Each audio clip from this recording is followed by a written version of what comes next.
said it on purpose. Welcome to Greyhawk Awakening, where we celebrate. It's been a while since we've seen this map. The amazing artwork of Anna B. Meyer. And you are joining us for a fun session tonight. It's been a while since we streamed GHA. Actually, it's not even just how long since the last time. It's been really the last 2 months. You know, we've been very, very disrupted. Vacations, even BlueBoxCon, of course, disrupted a bit.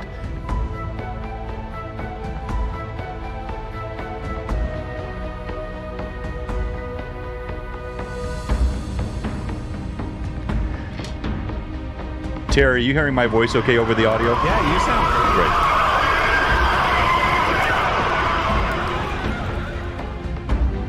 Oh, let's go Troll Lord Games with the raid! So in the preparation that we've been doing for the next chapter and all that, I actually opened up this map and looked for things, and I found Twisted Forest, and I was like, holy crap, that's way down. Yes, all the places are real Greyhawk places. No, but I mean, it's like way south. Oh, yeah, way, way south. Yeah, you guys were in the southern part of the continent. Thank you so much, Chuck and Steven and all our friends over at Troll Lord Games. Check out their stuff. They're one of our sponsors. We're going to talk about them in a minute. And we love Castles and Crusades. We run a special stream on Friday nights on our Discord we'll talk about as well with the CNC stuff. And we appreciate everyone joining us tonight.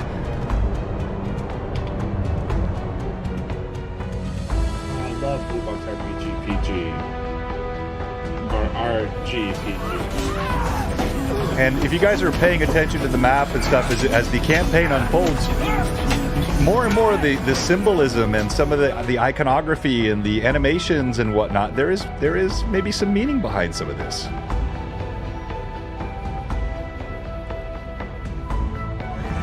Based with all the fighting. I think we should all retire and just work at a dairy farm. I like it. All around me are some Greyhawk places, worn out faces, worn out faces. Nice, Chuck. Very nice.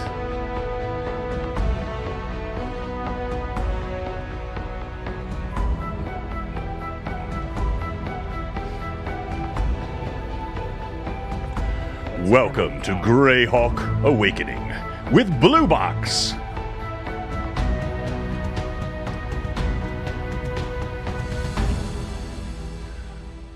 All right, we're going to come back to a couple of our other sponsor videos in a second. But let me show you these beautiful people here. Welcome, everybody. Good to see our Greyhawk crew with us. Everybody looks fantastic and reasonably well centered. Lilith, I need to fix you. That's not your fault. That's my fault. Let me do that real quick. And hey, welcome.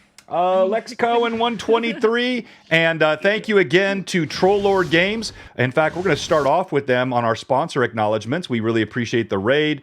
Chuck and Steven, really good guys. I believe Chuck's actually going to be playing in the charity stream one-shot that's happening this weekend as well.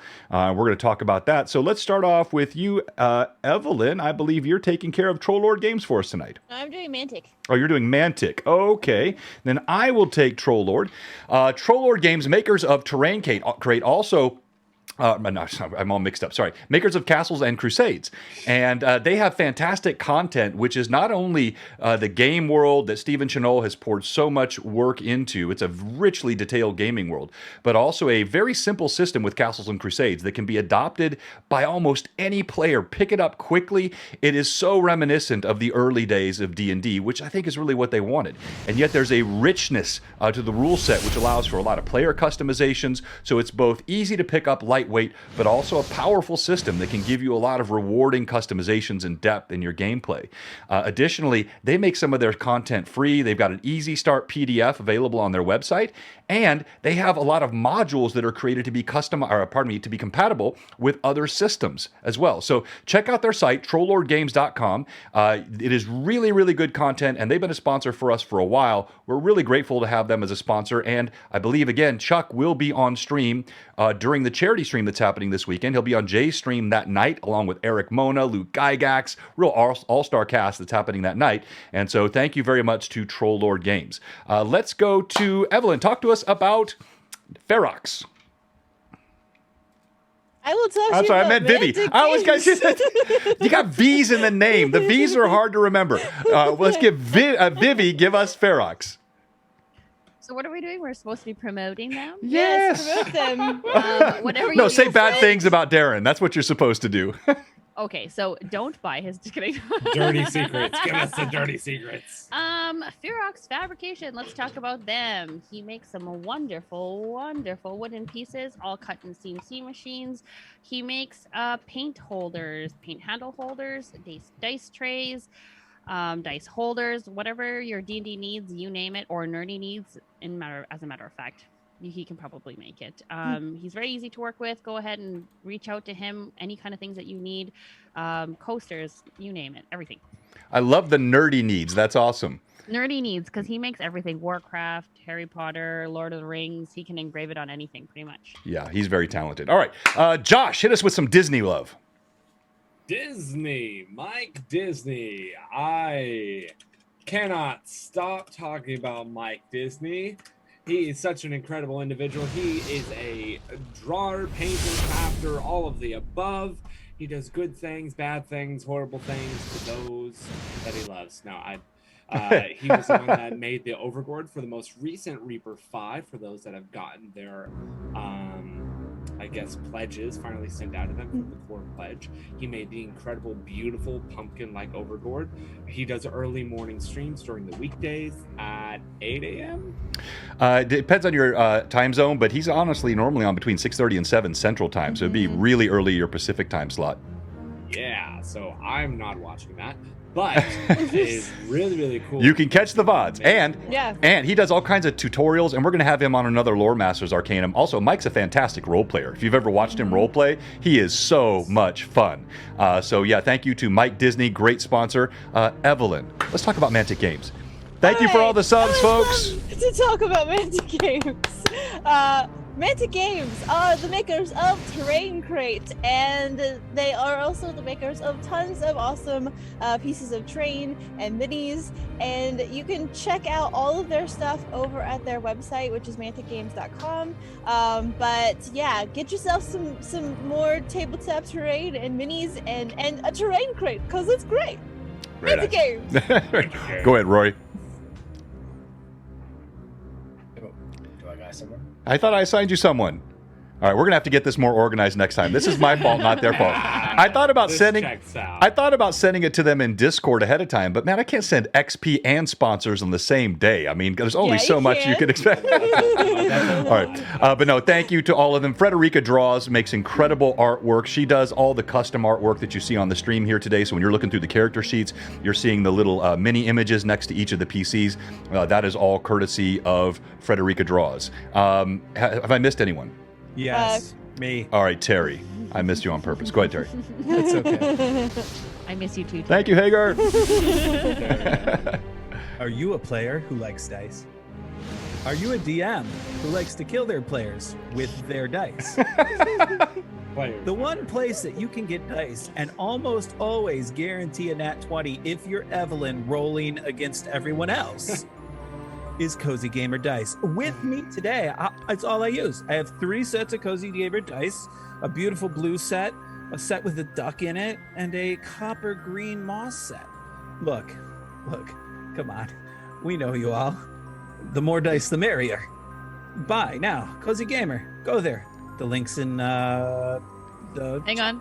Yeah, it is. It's in the chat. There you I go. made sure Oh, Well it was done. there. already know. Of course. Well done. And yeah, I noticed the same thing. Thank you. It was commented in the chat that Terry and Josh both sounded a little bit quiet. So I turned you up on this end, but I thought Evelyn and Lilith sounded really good. So I turned up my mic too. I had to adjust it because new computer means new Zoom settings, and Right. that's always fun. all right. Well, hey guys, keep that feedback coming because we're going to continue to make Please. adjustments here and get everything Yes, dialed in. Liz. But that's fantastic. Okay, so before we jump into gaming, I believe there's a package that you need to open, Josh. Josh has I don't know what you're talking about. a package on stream. While he's getting that out, There's something to open. I want to talk about this week. So tomorrow night, we have Lore Masters Arcanum, as Josh is opening his package, and we're going to be joined by Alcott Thomas from our Sunday stream, talking all things wizardry, and he is a fantastic role player. I really wanted to have Rory on with us as well, but Rory has, I don't know, some stupid family thing. So I'm teasing. But no, it's going to be a fun stream tomorrow night, and we'll get deep into bringing spells to life, different methods for using rules, creative spell casting, which we have a couple of those here on Blue Box, and that's going to be a fun stream tomorrow night at 5:30. Okay, Josh, what you got, my bud? He's been wanting one of these. We sent him a blue one. It wasn't the one he wanted. He wanted the OG one with the stripes on the sleeves. So he's got the original. You know it's real if there's glitter on it. Yeah, that came from the bottom of my closet, Josh. No, I'm just kidding.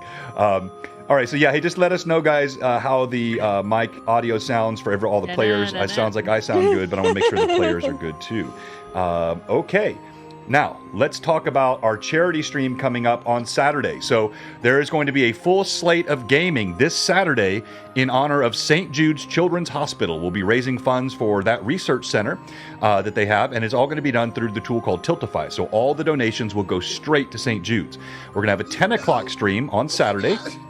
That 10 o'clock stream on Saturday. You look good, Josh. Doesn't that feel good? Nice and comfy, isn't it? That 10 o'clock stream will be run by our own Phantom NJ, Robert, and he's got a great crew. We'll have the flyers out for that tomorrow, and that's going to be a fun session. Then at 2 o'clock, I am so excited. What you're seeing on your monitor right here, we are going to have a fantastic game. Now, yes, we will be featuring the tool Tailspire, but this is going to be about D&D and roleplay and storytelling. And what Tailspire is going to do is going to show you how you can, if a picture tells 1,000 words, Tailspire is going to put Shakespeare in the background of our gaming on Saturday. I am joined by Istari Charles, all the way from France. Going to be caffeinated Charles, very, very early in the morning for him out there. John Demongund, who is a fantastic content creator. Also Dawn of Tales Tavern, who is a curator and warehouses so many of the slabs and boards that are made for Tailspire.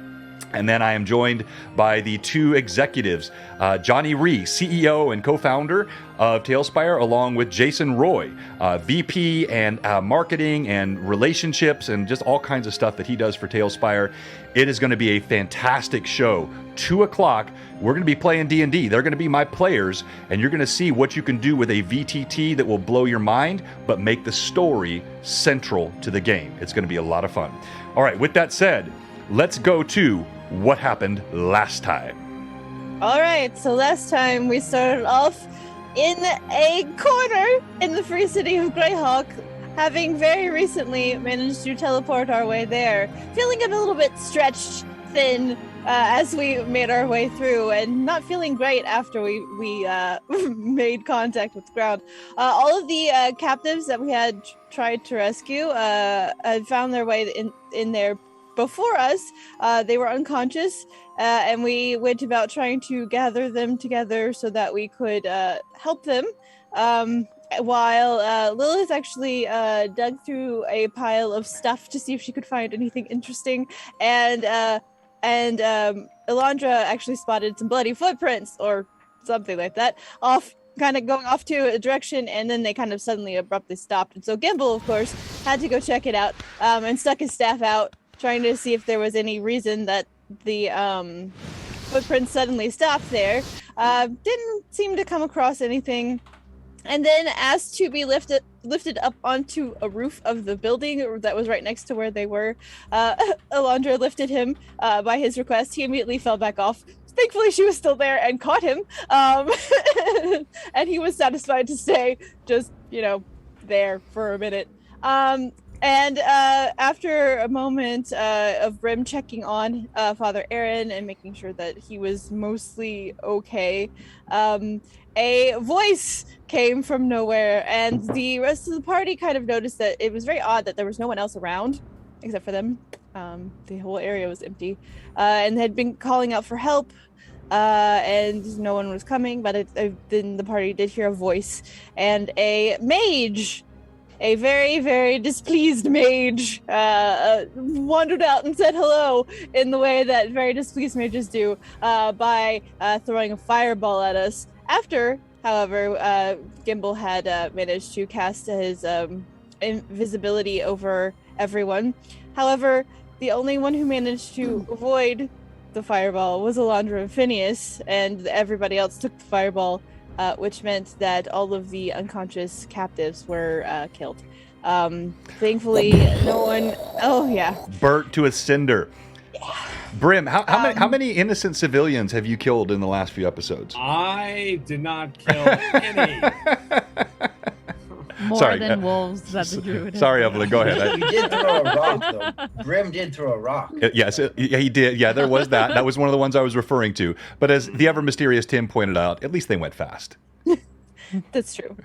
Alondra, avoiding the fireball to at least her luck momentarily, until a very strange creature of some sort of construct, massive, walked up towards her and Phineas, because they were the only ones that could see, because everyone else was still invisible. And so she immediately started trying to basically fight off this creature, hoping that the rest of the people with her would be okay. Rin came in with a clutch channel healing to help with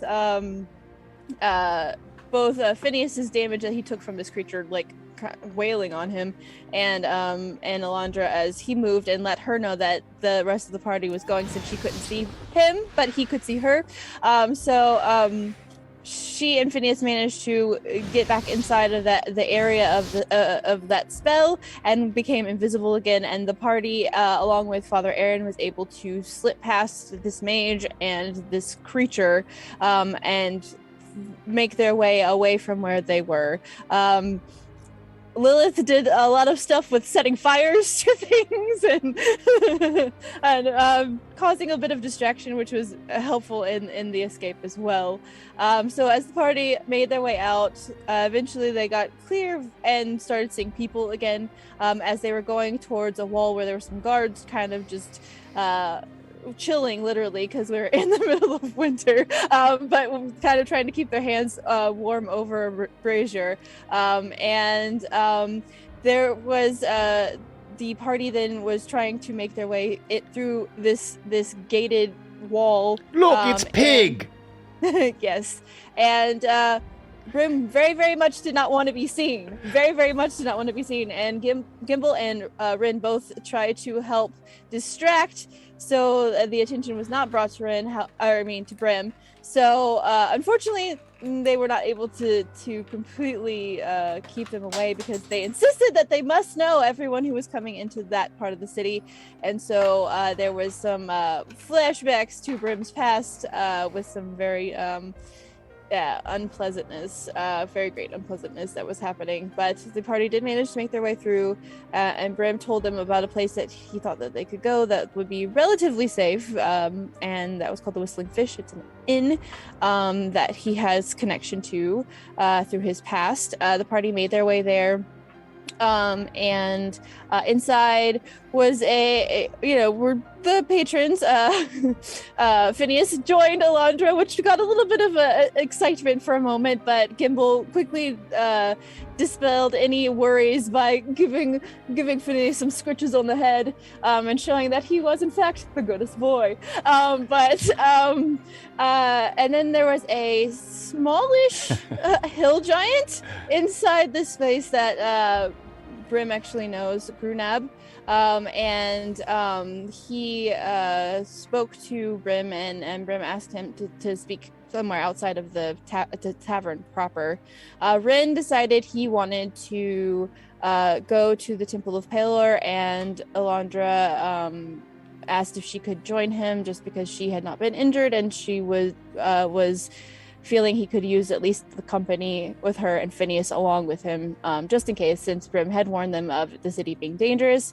Brim and Lilith and Grunab went upstairs. Gimbal, poor Gimbal by himself, was left to bring all the drinks up. But he had a solution. But yes, he made himself Big Gimbal, and so he managed to get all the drinks upstairs. Brim had asked Grunab actually if he had heard of the Dark Brotherhood. And Grudab had no idea what he was talking about. And then Father Aaron needed to rest. So Grudab left and Father Aaron rested, and everybody else kind of was in the places that they were, and that's where we ended last time. Well done. Thank you. And we're going to start playing here in just a second. But as always, Evelyn, you do a great job with those recaps. We so much appreciate that.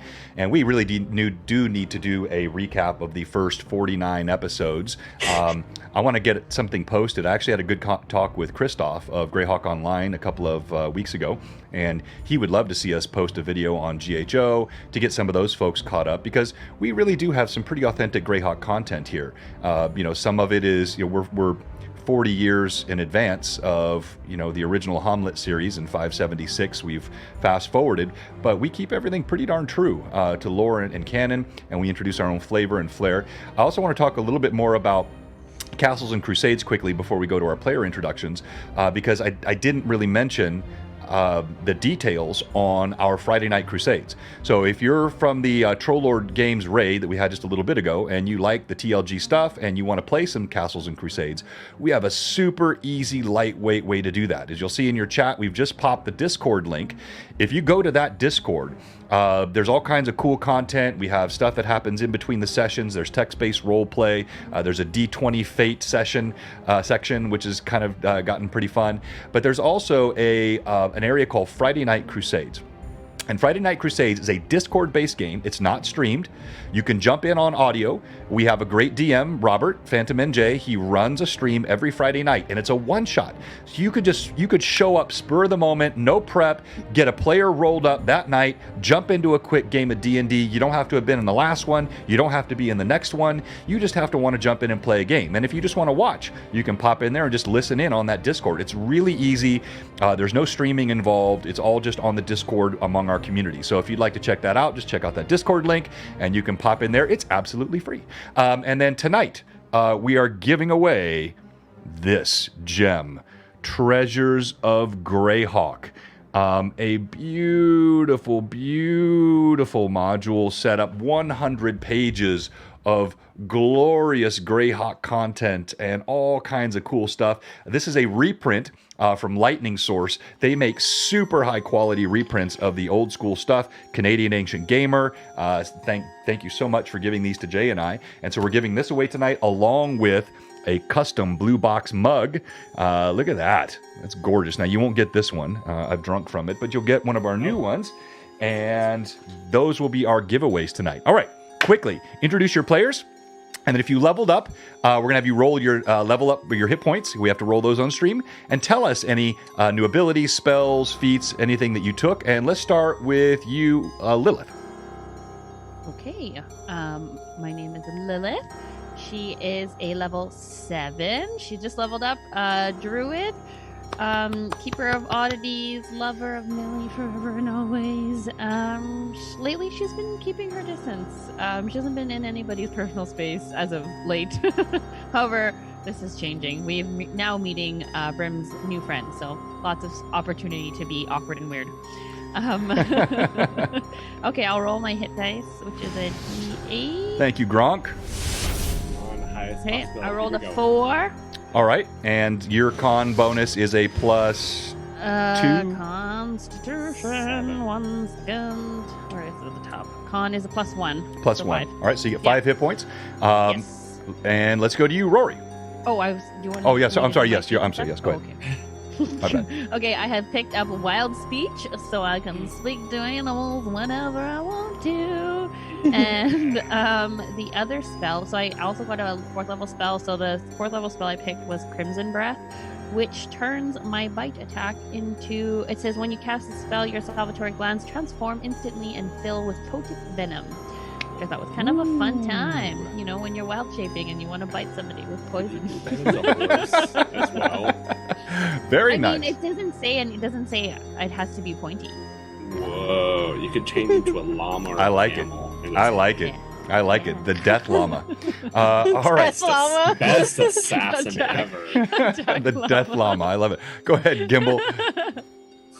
Yeah, so my name's Rory. I play Gimbal, a lovely 3'1" gnome who is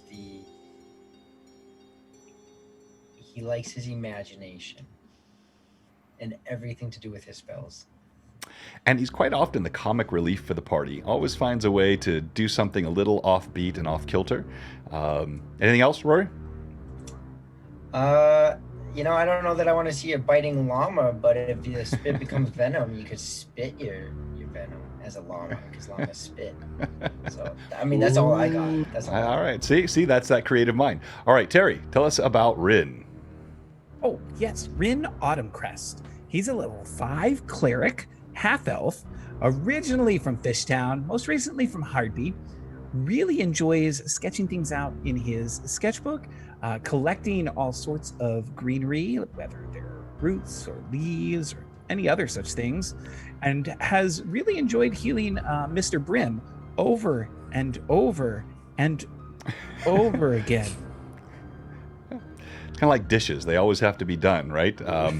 But no, and we'll give a chance for everybody to do their own socials and a couple of other announcements at the break, but I want to keep it moving for now. But I really want to talk about Extinction Curse and Children of Dirt as well, and we'll do that at the break. We normally will pick up a few viewers between now and then anyway. All right, let's go ahead. You, Josh.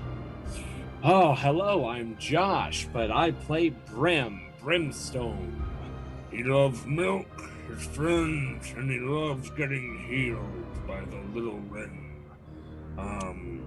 He did level up, and what he got from that level up was an armor training ability, which I was able to choose. I was able to choose multiple different things, but instead I chose to do the one thing that might be able to save me from John's criticals, where I now get a +3 to my AC whenever he's rolling to confirm a crit. So that is a super useful feat. Yes. Too bad it's forbidden in my game. No, I'm kidding. No. Could you imagine? My D10, I would cry. Go ahead and roll your D10. crit. Come on, I want to break it. They're not my crits, they're Thing Tim's. cocked. Okay. The TM Okay, says that- death. It doesn't matter. That's annoying. I almost got to 90. I'm at now 89. What'd you roll? 5. I rolled a 5. Yeah. Well, if anyone out there is going, how on earth does he have 89 hit points at 7th level? Half ogre, high con, crazy hardy character. All right, let's go to Evelyn. Tell us about Elandra. So Elandra Tavain is a level 5 half elven ranger, Beastmaster Ranger. She travels around with the bestest boy, Phineas. He is a wolf. He is a massive wolf, but she treats him like a puppy dog because he basically is. But he is also her very loyal companion and is very fierce in a fight. She is doing her best to try to help people the best that she can, and has gained an odd admirer, I think, in Call, who appreciated her healing him when he left unceremoniously from a cliff and kind of face planted. Yeah, that's where she's at. So Well done. I can fire arrow. Well done. All right. With that said, we begin session 49. Hard to believe, 49 of Greyhawk Awakening, entitled Mysteries in the Free City.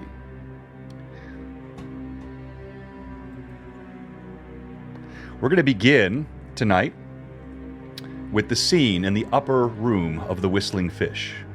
Gruneb, your patron, the hill giant, a longtime friend of Brim. Actually, you detected that perhaps from the last discussion they had that their acquaintance did not begin as friendship. There was some reference to Brim having thrown Grunab through the wall of his own inn that you caught in passing. But clearly, whatever befell them in the past, there is nothing now but affection and kinship between the two of them. Gruneb also clearly knew Father Aaron, and moved upstairs with you quickly to make sure you had the best room available in the Whistling Fish, which does have accommodations larger than most inns because it's got a hill giant for an owner. And so now, players, you should be seeing, I'm going to grab the shot, click it there, you should be locked in for the moment, and you're seeing the same thing our audience is seeing. I'm going to free up your cams in a moment. You're in this upper room of the Whistling Fish. You can hear the sounds of the patrons below as tankards clank and chatter picks back up after the scene downstairs. Music filters softly through the wooden floorboards. Grunab himself turned and went back out just a few moments ago to check on the patrons downstairs, assuring you he would return shortly. It has left Call, Gimbal, Rin, and Lilith standing, Brim, rather, standing at the bedside of Father Aaron. Who moans in a feverish sweat, tossing and turning on his bed. There are humble but very nice furnishings on the wall, a mirror with some kind of mahogany wood gilded around it, a set of dressers, 2 beds. It looks like it could probably sleep easily 6 normal humans. And you stand alone now with Lilith, her skin, the shade of Brim's own skin, atop the whistling fish. Brim will begin to doff his armor and kind of get comfortable. Once he's fully doffed the armor, he'll just walk over to the mirror and like clutch the counter where it's at and just looking at it. Looking over his face, seeing where a bit of stubble has begun to grow in on his face as he hasn't shaved in the past 2 days. As you do this, you see Call is standing behind you. He kind of glimpses over at you occasionally, but does not interrupt. But he's clearly concerned about you as Brim looks in the mirror. What are you doing, Gimbal?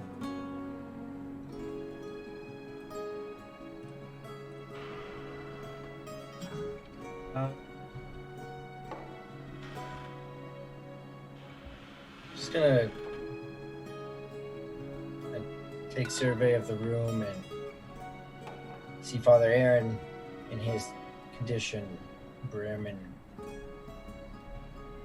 his mind, his thoughts, and just go over to the desk and set my my sack on top of the desk and sit on the chair and just start slowly, not with any kind of haste or anything, but pulling out some different items within the different scrolls that I found, and just staying alert to Brim, especially what's going on around me, but at the same time taking some inventory of things found. Okay. As you begin to inventory these things, placing them on the desk, you see the desk is quite worn. Countless patrons have been through here. Plenty of room and space for you. The chair doesn't even creak under your weight. It's an oversized chair, so your feet dangle off the edge of it. Lilith, you see all that's been described. What are you doing? Lilith will head over to the bed that's in the corner, closest to wherever everybody's standing. She'll sit on the edge of the bed. Her feet will be dangling over, and she'll pick up both of her feet and sit cross-legged on the end of the bed, paying a lot of attention to the tail giant. What is his name again? Sorry? Grunab, he stepped out. I don't know if you heard that. He stepped out of the room. Okay, he stepped out. Mm-hmm. Okay, so paying very close attention to Brim then in that case, because this is the first time she's ever seen Brim interact with people that he's known from before, from his past. So okay. If he's relaxed, then she will relax, basically. She's just kind of imitating his behavior. If he's relaxed, she will relax as well. Okay. Brim is seeming very uptight, very quiet and distant. Even though he did relax when he had first hit heads with Grunab, and when they're able to kind of class one another, it was almost like a high point and then right back to reality. With that, Lilith will walk over to Brim. You see the druid approach, a look of concern on her face. Call just kind of, it looked like he was about to say something. As he sees Lilith approaching, he just steps back quietly in the shadows and observes. You hear the shuffling of papers on the desk as Gimbal rifles through his inventory. Lilith will just put her hand on his back. Brim, is everything okay?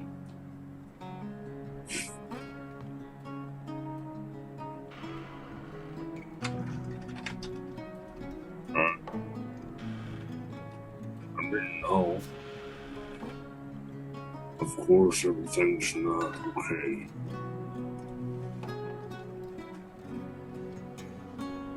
My father Is alive. son dying. If you knew him before Lilith, and like Brim will look behind him, and with the look many of you and us in our modern day world know, seeing your heroes grow old. And he just looks as his father is semi-conscious, just in a heap. The man. He's going to actually kind of back up and put his back and lean against the desk, kind of holding it and gripping it tightly, looking over at his father, looking at Lilith, looking down at Gimble as he works. He trained me, Lilith.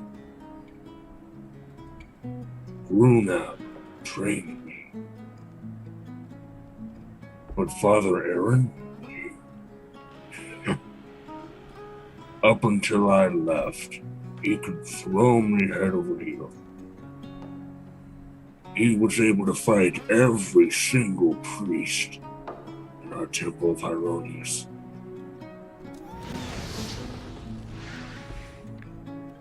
It was him that got me out. It was him that saved me from the cell that I was locked in for such a time.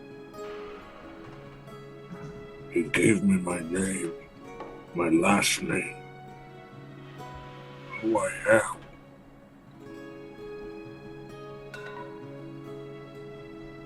To see my hero, a shadow of man who used to be scared. He was the one that always laughed and told me it would be okay. Not to worry about the little things.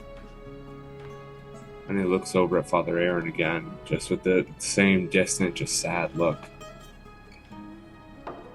As you've been saying this, Call again sort of approached softly, almost apologetically. And when you say those words, for the first time he clears his throat. My friend, I could not help but overhear what you said. You say that he is a shadow of the man that he was. But it is clear from the words that you speak of him, he was not one that is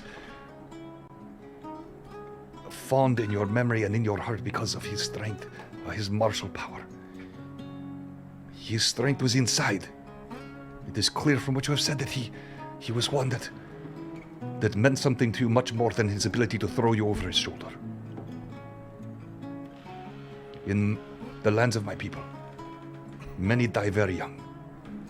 To see the strength of youth flee, this is something all of us must deal with. But the wisdom that is retained with the aged, their strength grows, my friend.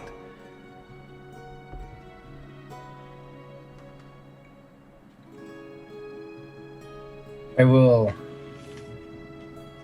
stop moving anything on the desk and just sit back at what Call has said.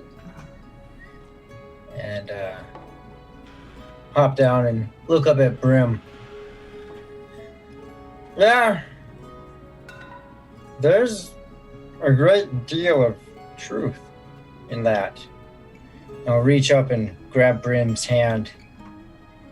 Brim,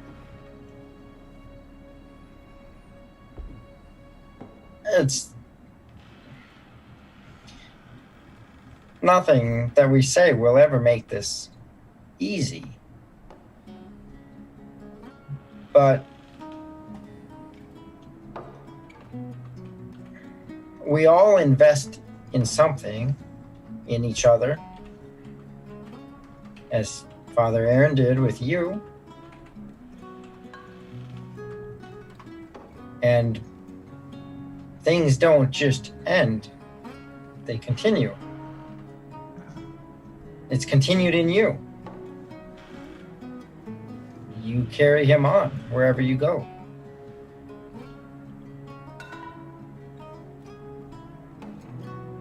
I am little, but everything about you is also inside of me.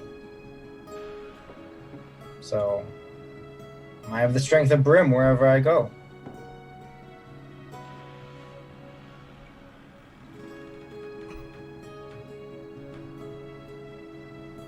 It's not ready to see him like this. You don't understand. This wasn't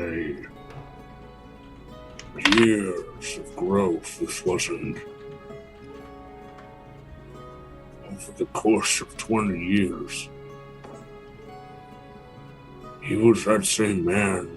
And correct me if I'm wrong, DM, but I think I left from home like a year ago. Yeah, it's been slightly over a year ago. That's right.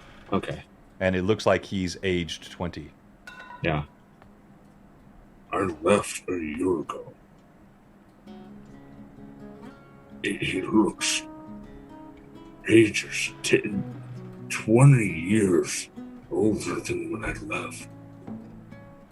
I agree with all of you. He's the same man to give the same power that he once had, mental fortitude, but this is too much for me to just accept right away. I thought I would continue to come back to him for more training once I'd learn more, for him to fight me again for one last healthy fight.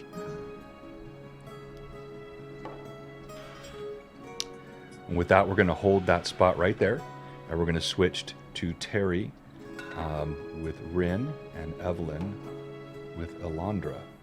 And so I'm going to switch over to this view. So you two are walking through the streets of the Free City at night. It is a place that, as you move through different quarters, has varying degrees of comfort to do so.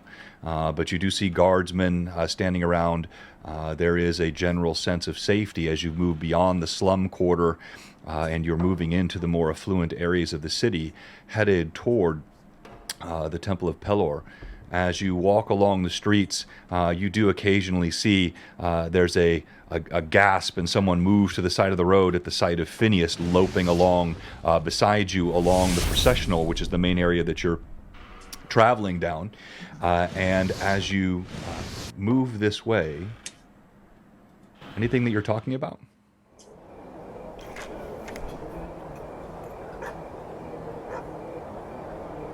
You're muted. There we go. Yeah.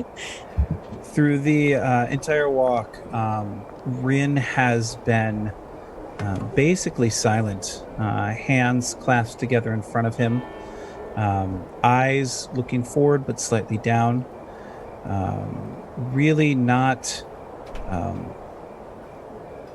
making any type of motions out of the ordinary, just very focused on getting to the temple. Your footsteps echo down a darkened alleyway that heads between two large cobblestone buildings. The chill wind, not harsh, but just whispers gently through the trees as you hear the sounds of town life beginning to settle down as the hour is growing later and later. Your footsteps scrape along the cobbles, and there's a bit of moisture in the air, like there might be some rain coming.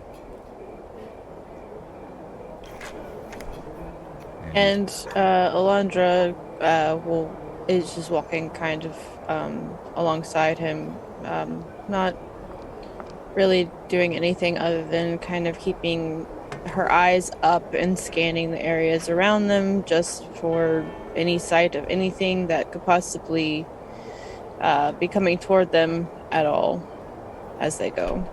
Okay. All right. You continue to walk along. Go ahead. As we continue along, and I don't know the exact distances we are here, John, so I'm giving guesstimations based on it. But when we're, say about 25 minutes from the temple, Rin will look up a little bit Did you know Alondra? And he won't look at her. He'll just keep looking straight. Did you know Alondra? The night you left, I spoke with Arlenor. He said he was going to be going with you, but he wasn't able to. I want you to know that he was actually promoted to the head of the temple there. Don't think that he just left you. In fact, he had asked me to accompany you. I was too late, though. I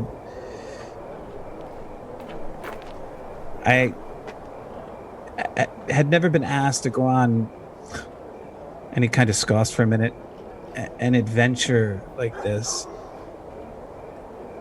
And so I came back to the temple and for a time continued to help Arlenor before I made my way to help the merchants on the ship.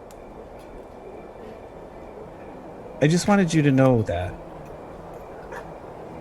he didn't leave you there to fend for yourself. And she takes kind of a long moment to kind of process what he's told her. I know it's not like him to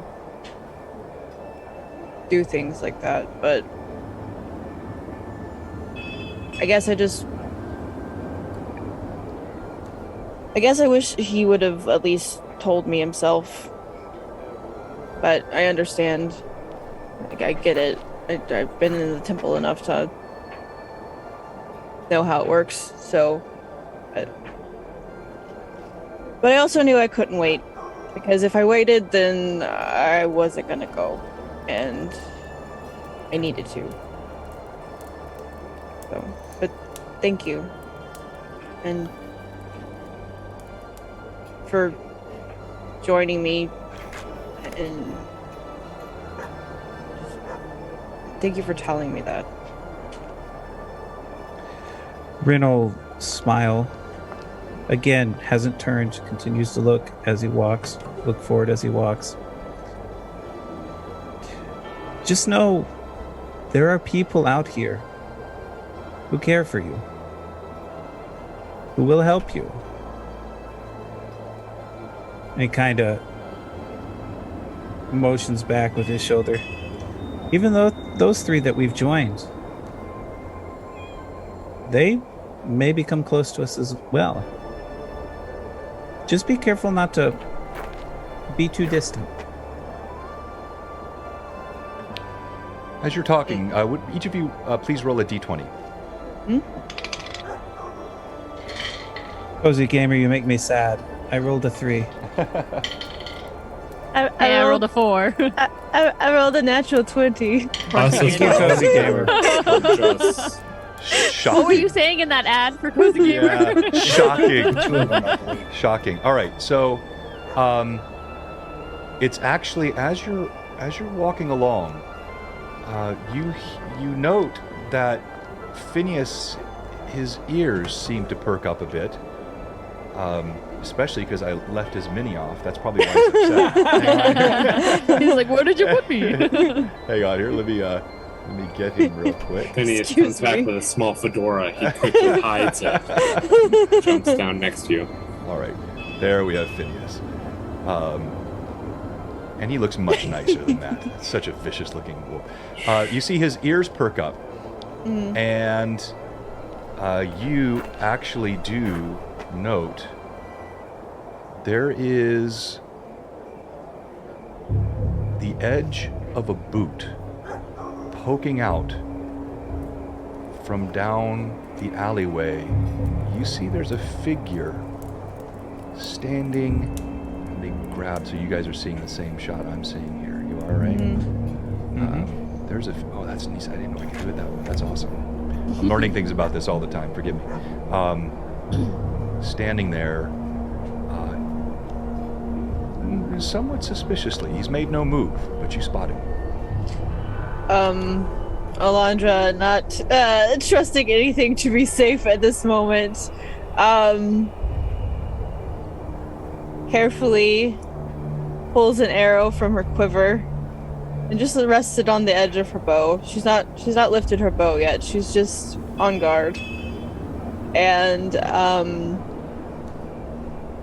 she's going to very quietly, so that whoever's ahead does not hear her say this, she's going to whisper to Ren, "There's someone up there. I don't know their intent, but they're definitely waiting." You hear a low,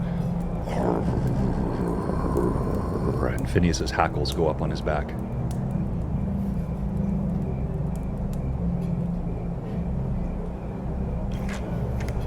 Well, and Rin just kind of takes a moment. Are there any stones or rocks on the ground? Yeah, I mean there are pebbles. You're in the midst of a busy city, and you can tell now as you've been walking. The Temple of Pelor is just probably 100 yards up and to the left. Okay. So Rin's going to pick up a pebble and cast light on the pebble. He's going to look at Alondra. Well, let's see if we can get a better look at who our visitor is. And he's going to toss it towards the boot. All right, as you do this, you toss it toward the boot, and indeed, the stone illuminates, and you see what looks like a human male. He steps out. He's got a mask around his face. His hair is pulled back, his eyes beady, and when the light comes, well, I suppose the jig is up. And from this side, you see another man step out with a huge crossbow leveled straight at you. Rin's gonna put his hand over to Alondra, kind of saying, "Hold on a second." And he's gonna yell out to them, "How can we help you, friends?" The one advances forward, starts walking forward slowly. Your pebble, of course, remains in its spot, but it's illuminating this area now. The other one kind of moves cautiously from this side. You hear the as he pulls the crossbow bolt back. And then you see there's over here where my light is on the screen, it looks like there's another figure that's lurking back there, but has not revealed himself yet, but the light that you have illuminated gives just enough that you can see it. What we want is quite simple, friend. Just a bit of coin. You know, not safe to be wandering around this part of town at night. Even with the temple nearby, it's dangerous, and so we protect these streets. We just charge for that protection. Alice, keep an eye on the dog. And you see the crossbowman levels the heavy bolt right toward Phineas. You point that at my companion there. It's going to be the last thing you do. Do you understand? You think there's dangerous things at night? Hi there. And she's got her arrow fully now pointed towards the guy that has the crossbow turned toward Phineas. This one right here. All right. Yep. So go ahead and make an intimidate check for me, please. All right. I'm gonna try. We'll see how this goes. She already used up all her nat 20s. Sorry, guys. Not bad, though. That's a 17. A 17 total? 17 total. Okay. And as you're doing this, the other one steps out from the shadows. You see, he's got a heavy mace. You know, they may just be ruffians, but they're pretty well equipped. And as he steps forward, you say these words. The one with the crossbow, you see his hands start to tremble a bit. And he wavers. He looks over at his companion, and you see his companion snaps his fingers. Mind what you're doing, Alice. And he steadies the crossbow. Yes, sir. Yes, sir. And keeps it trained. Give us the coin. And that's some jewelry I see. Just hand that to us, and we'll have no trouble here. This need not be bloodshed tonight.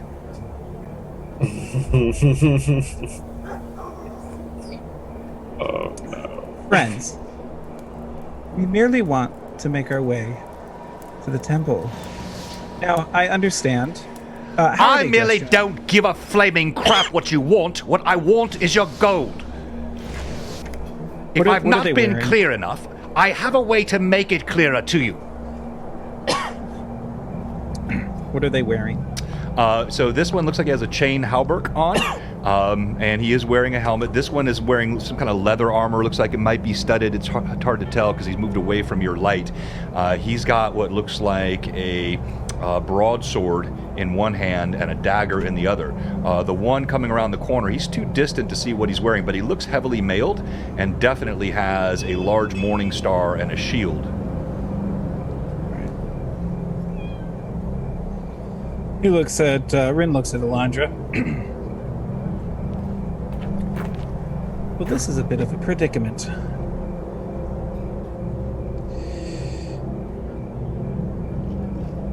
I may be able to help some, but do you think we could take care of them without killing them?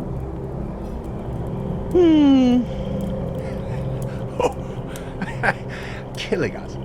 You realize there are three of us. You don't think the dog can make a difference? Three of you. I have the power of Pelor behind me. You are but three mere mortals. And the power of Pelor? Are you going to strike us with a sunflower? Phineas hasn't eaten since this morning. Well, he's just waiting. Like Phineas, you still have that. And all I have to do is give him the word. Again, this one gulps. You can see you definitely rattled him, but he still appears to be more frightened of those that stand beside him than those that stand in front of him.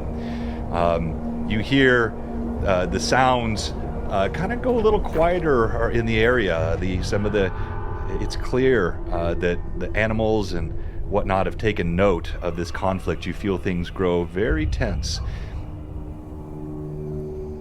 I'll give you to the count of 3.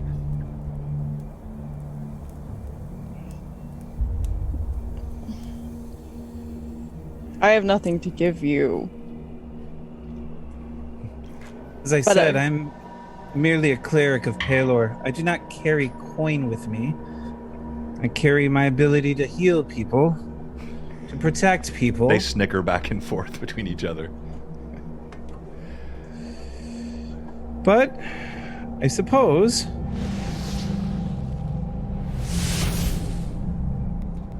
if you wish to, and he reaches into his pouch and he pulls out a candle. I do have a candle. As I said, I am but a cleric. There's no coin in my bag. The first man, he kind of moves an elbow to Anis. I told you, there's nothing to be afraid of. Pelor clerics, they like to dance about in the sun and heal people, play their toes in the grass. There's no danger. This one seems like his nerves are steeled, and as the low growl rumbles in Phineas' throat, initiative. All right. You can roll. You want me to roll it? Oh, Yeah. All right, it's our D6 initiative. You know how this rolls, and DM has a very nice 5. I have a 6. Of course you do. All right. All right, so what are you doing? You have, again, before you here, you have these 3. It looks like this heaviest set one behind them is clearly carrying himself like the leader, though this is the spokesman. This one, you see his finger already pulling down on the trigger of his crossbow. Alondra will she's had this arrow pulled back, and the one that has been doing all the talking. Mm-hmm. This one right here. Turns to him and she says, "Board now," and lets the arrow fly towards him. board now. All right, go ahead and roll d20 for me, please. This is where I want that crit. That's a 29 to hit. Just misses. No, I'm kidding. That's a hit. I was like, oh So we're fighting gods. Yeah, I literally was just like, well. no! That's 5 points of damage as the arrow sinks into this man. Sunk. Your arrow plunks right into his shoulder. Arrgh! You'll pay for that, wench. You may And have then- nothing to give, but I'll take something from you. And then she looks and just gives Phineas the whistle and lets him charge straight off at the one that he is pointed toward. Hast thou a whistle? Not tonight. Sorry. All right.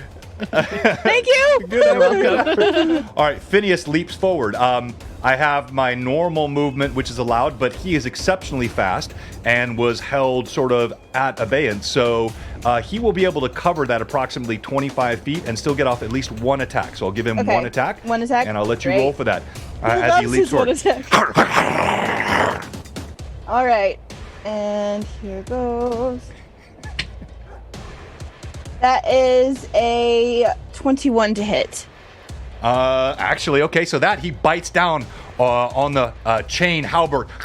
He does no damage. He catches chain in his teeth as he twists his neck back and forth trying to pull it free. He does not damage. All right. Boom! You hear the crossbow bolt go off. It's all simultaneous action. Now we're going to go to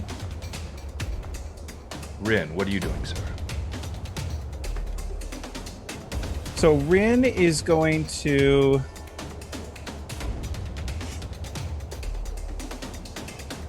Let me ask you a question. Yes. How bright is light? It illuminates everything within a. Yeah. It's not. How- It's how not wet is blinding, but it's going to give you a radius, I believe, typically between 30 and It's- 60 feet, depending on Let me see. Like a Okay. lamp in your house. like a Alright. broadcast. It's like it's not going to blind anybody if that's what you're asking. Yeah. No, I'm thinking more distracting. 20-foot radius. All right, so I'm going to go ahead and cast Aid on Elandra, All right. which will give you a +1 on attack rolls, a +1 against fear, 1d8 temporary hit points. So that'll be... You feel the power of Pelor suffuse you. That'll be 7 points Oh, nice. of temporary hit points. Oh. And so what they see is Rin reaches into his bag and brings out his disc of Pelor, holds it up above his head, and begins a small prayer to Pelor. Watch over us, Pelor. Allow us to fight these evildoers near your temple and bring us to your safety. And you'll see a golden light shine around Elandra, and you've been aided. Thank you. Very nice. All right, Elandra, you feel the suffusion of energy from the god of Rin as Pelor surrounds you with light. Now it is their turn. The first, as his arrow, or his bolt rather, leaves the crossbow straight toward Phineas. And you're not the only one with nat 20s tonight. Oh, you have to be kidding. All right. On Phineas? Yeah. He's been trying to kill my wolf for a while now, so. He has. 4 on the confirmation will not get it. No. I wouldn't mind killing Phineas. No, I wouldn't mind very much. All right, it's fun. Wow. It's I fun. didn't know you hated dogs, John. It's fun for the DM to pretend he wants to kill players, but that's not actually how you want to DM. You just want to make them think it is. Oh yeah, but nice on the so Funk 8 points of damage as he takes a crossbow bolt right to the shoulder just as he's leaping. Now And this- you just hear a, "Oh!" That's it, strikes him. All right.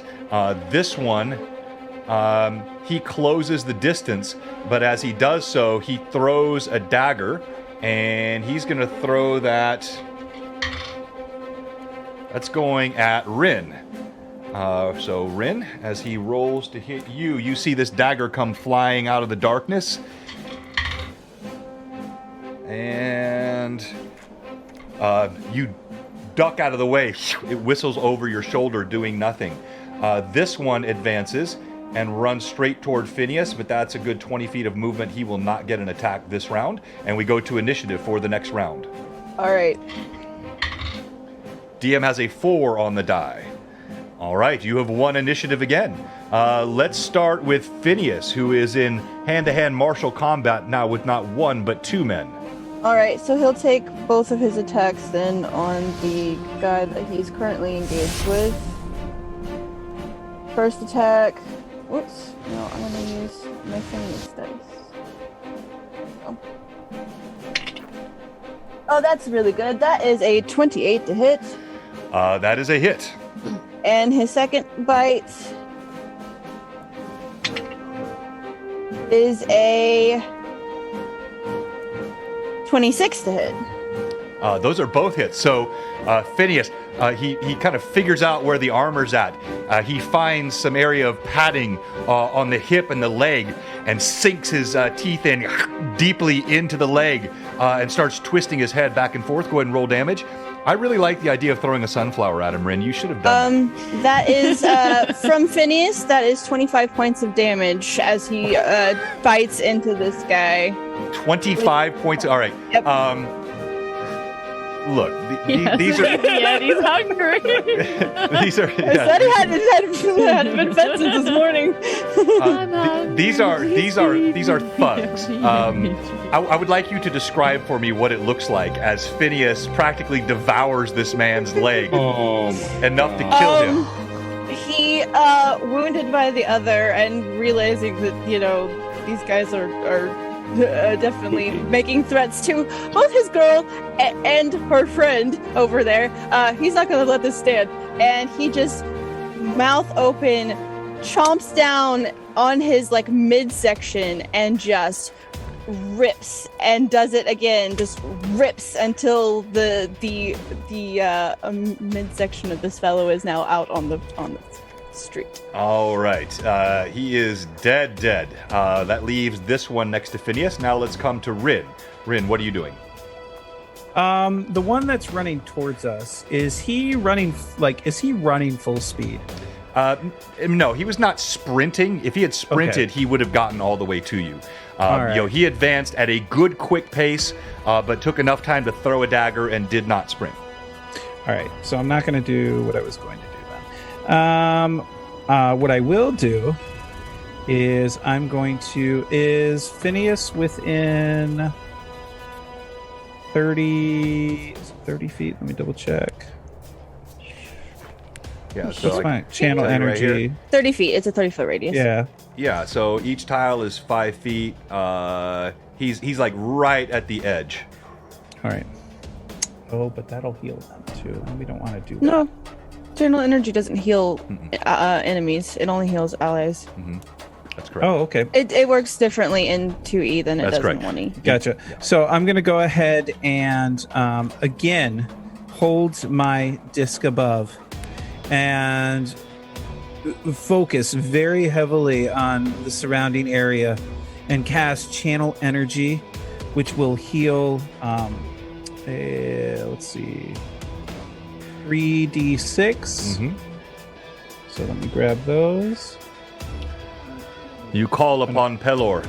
Once again, he hears your call. That healing goes to Phineas, and I believe he's the only one damaged, correct? Yeah, he is. No, I'm damaged too. That's right, yeah. Oh. Ren needs healing. I have a previous fireball that hit me. I don't know if you remember that. Wasn't So there? I don't that'll know. be 3. It's just 3d6 or 3d6 plus? No, It's just Just a 3d6. 3d6. Okay, so that's 7 points. Okay. Points. So you got almost all of it back. All right, now, what are you doing, Elandra?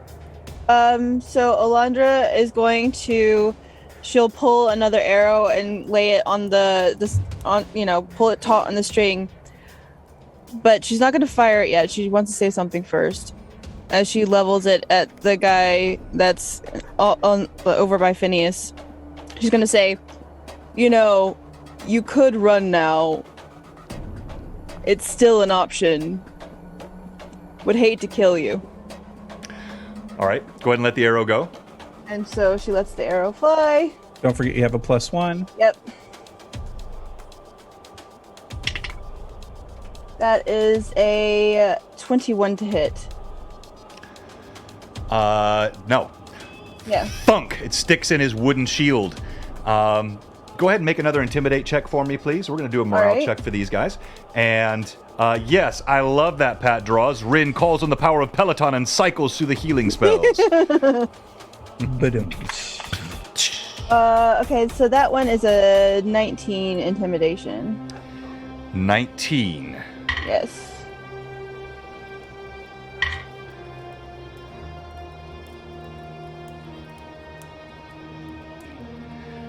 You see this one pulls up as he hears his comrade being ripped apart, the snarling, the splatter of blood.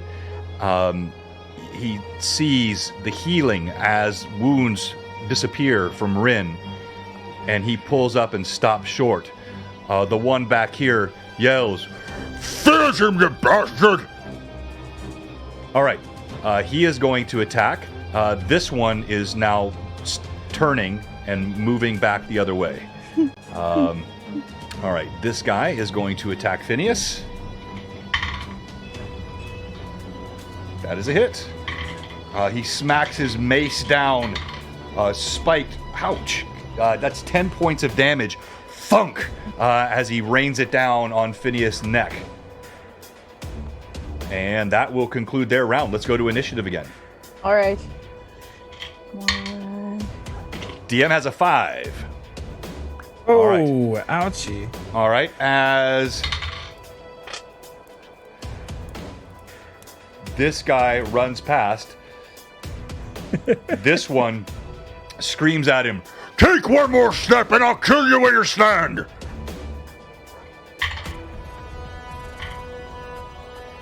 Now this guy stops paralyzed, frozen between two. He doesn't want to go this way. He doesn't want to go this way. This one still brings his mace down on Phineas. And that's another hit. Thunk! Again, wailing on him. Less damage this time. 6 points of damage as it sinks down twice on Phineas. Now we're going to come to... We're going to let you go first this time. Go ahead, Alondra. Me? Okay, so hearing that guy, I'm pretty far from both of the other two, correct? What do you mean? Like you? So yeah, I can't see it in Tailspire because we're still on the. I'm still seeing the inn, so I can't really tell how far I am from things at the moment. What? It Okay. says waiting on GM. Well, Yeah. you guys could have told me that. I can We see didn't it on know. Twitch. Yeah. All right. I've been looking at it. Yeah, I've been looking at it on Twitch. So Okay. All right. Are you seeing it now? that's yes. Now I can Yes. see it. Okay. That's very helpful. All right, so I want to see. So yeah, this guy that keeps barking orders, Alondra is going to level her bow at him again and just say, "You know, you could really stop hitting my dog, and I'd be really happy about that." So she's gonna fire another arrow. Okay. Go ahead.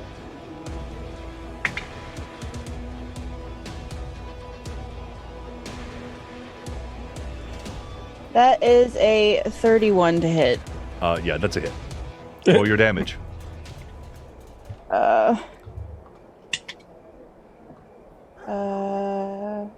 10 points of damage. Ouch. All right. So as he turns to shout at his one comrade, then he turns back, and as he swings at Phineas, he opens himself up. You slip an arrow right beneath his shield into his side. Thunk! You hear him. He lets out a gasp. You see blood fountains out of it. Looks like you probably pierced a lung. And now we go to initiative. Phineas has not gone yet. yeah. And Oh, yeah, neither I'm sorry. has Go ahead, Rin. Phineas. Rin. Oh, I thought I went with Rin first. No, Alondra. No, oh, You that's had me right. go Okay. first. All right, go ahead. Let's go Phineas, then Rin. Okay, so Phineas is going to lunge at this guy that's been hitting him with the mace. And he's going to take his first attack and then his second attack. So first attack, Phineas is 22 to hit. That is a hit. And second one. Oh, natural 20 for Phineas! Okay, so a nat 20 for Phineas. Roll to confirm. All right, come on, Phineas. Come on, Phineas. These poor guys. That's a 21 to confirm. Missed it by 1. Yeah. Not a crit. But it hits. So that's what matters. Okay, so 6. Oh, but he did a lot of damage. That's 30 points of damage.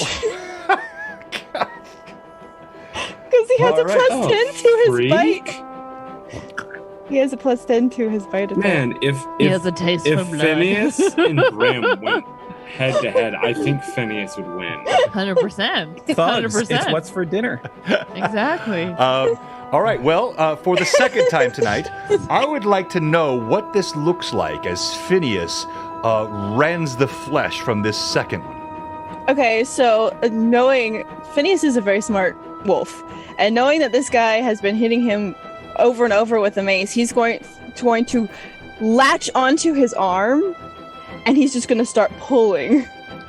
And he's going to pull and pull and pull until his arm's off. So yeah, he's just going to tear his arm from his body.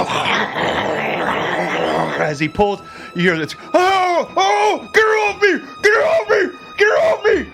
And you hear a pop, and you see tendons and blood spurting out of the arm. Mom! He staggers back, slumps to the ground. Yes, of course you know. It's merely a flesh wound. No. And he drops to the ground, trembling, crying out in pain. And say I didn't warn you. That leaves this one, who turns at a dead sprint and tries to run behind Phineas. We're going to go to initiative. We're still in an initiative round. Rin still hasn't gone yet. Oh, okay. I don't want to let Terry go tonight. That's all there is. I All right. know. All right, Terry. I cannot get to the guy that Phineas just took an arm off of and still be able to do something. Can I? Well, if by something you mean no. So, like, you've got a good 10, 20, 30, you got about 35 feet here. So if you're going to go there, do some sort of a quick action or what you can. But no, can you go there and cast a spell? No. No, I wanted to try Rebuke Death. But for now, then, I will just walk in that direction far enough where I can also cast Channel Energy. So whatever amount of steps I can take and still be able to cast Channel Energy. Yeah, it's going to give you That's 10. your I'll give you 10. 10 feet of movement. Yep. Okay. Okay. So we're going to do another one, and that's healing of... Wow, that is the worst. That is 3. 3 plus... No, my level 2, so 8. Okay. I rolled 3 ones. That's what I rolled. So 8 points of healing to Phineas. All right. Initiative. All right. Wait, I lost. So it's to. Oh yeah, I get to roll. Yay! Yay. Okay. Yay! I rolled a 1. All right. They have initiative. This one uses his initiative to bleed out and die on the ground. Oh, nice. So he is gone. The other one, though, is trying to run past Phineas. Now, this would provoke an attack of opportunity. Phineas has his eyes trained on you as he turns. Evelyn, Okay. what is Alondra instructing Phineas? Alondra will kind of give him a gesture that he would understand means stand down, like let him run.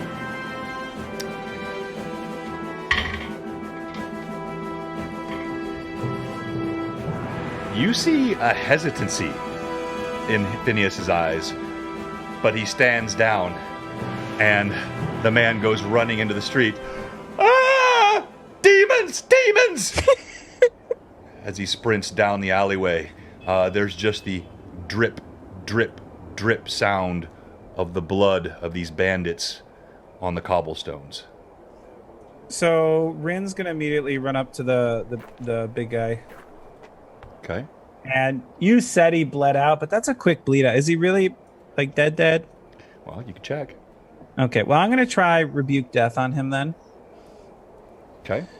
And for those that don't know, Rebuke Death as a standard action, healing for 1d4 points of damage, and can only use this ability on a creature that is below 0 points. So we're going to try it.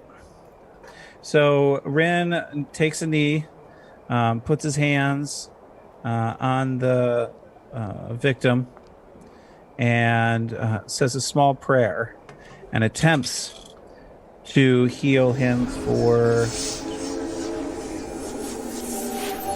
4 points of damage. Or 4 points of healing, sorry. He's bleeding out perfect. I can stab him one more time before he dies. Just in case. So the light of Pelor shines over him, and you see it is to no avail. He is in fact gone. So my description, my narrative of bleed out was really more for sort of effect. Phineas killed him. Okay. There's now stillness in the alleyway. Rin's going to stand up, looks over his shoulder at Elandra. I appreciate you allowing the third one to go. I wish we had not needed to harm these two. Shall we finish our trek to the temple? Yes, and perhaps we can let some of the clerics know that they're here so that they can at least get burial that they deserve, even though they would have hurt someone else, or weren't not us that came along. So at least we know that no one else will be hurt by them tonight. Now, you made comment earlier about Phineas being hungry. Does he eat? She will not let him eat the bodies, but she will give him some food from her pack, because and with extra head scritches for doing what he has and listening to her the way that he was supposed to. So she'll feed him from what she has, and just make sure that he knows that it was well done. Okay. All right. So, are you seeing my view of the cam now? I'm seeing an empty street. Yeah. All right. So Yeah, I'm seeing an empty street too, so I'm just looking at Twitch right now. Okay. Yeah, I'm just All not right. seeing Looks great any of the on minis. Yeah. Now, what about now? You should be seeing still an empty street. Yeah. All right. Yeah, empty. Yeah. Mm-hmm. Okay. Now, are you seeing anything move as I'm moving my camera here? Nope. Okay, so you're frozen there. Okay. All right. And then if I remove this, are you seeing my camera move, or are you? I'm able to move. You're We're able to move, but it's still the But view the- down the yeah. alley. Yeah. Okay. All right. So you come around the corner, and you see the Temple of Pelor on your left, and it is quite magnificent, though not as much so as the Temple of Heronius. You see the 4 statues of radiant servants of Pelor that have been enshrined in stone above, and sitting right outside the doorway. You can hear the soft strains of temple music wafting out. Gentle light through stained glass windows casts a strange sense of disconnection from the bloodshed in the alleyway just a few yards behind, and yet here a sense of peace in the quiet street-lit night. Now, we're going to switch back over to the other group, and yes, if you don't like sitting for long periods of time, this is what happens when you split the party. All right, so we're going to come back to you, and the rest of you have been up in the upper room of the Whistling Fish for some time. Father Aaron stirs fitfully on occasion. He moans in his sleep, sometimes speaking the names of members of the temple that you recognize from your own youth, Brim. Other times, incoherent mutterings, making no sense to you at all. Kaal has ceased to engage and has moved aside and just listens from where he's at. Summon you all back to this board, and what are the rest of you doing?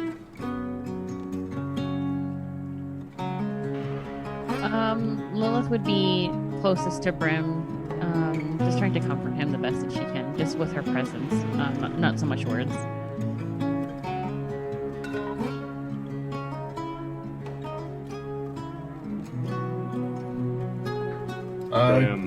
Oh, sorry. Go ahead. Brim just kind of puts an arm around Lilith as he kind of still is looking at his father and just kind of pulls her in for a hug, with his head just resting on hers. And her skin is still the same color as yours, Brim, as she kind of reaches around and hugs you back. And he would look down at Gimbal and kind of cock a brow, And you'll just like feel an invitation. You'll feel Lilith's arm just reach out and like grab you and pull you in. Like she's not looking, like she kind of like has her, obviously like she's kind of like giving Brim a hug, so she knows where you are. She just kind of, you see her kind of reach her arm out and then like pulls you in.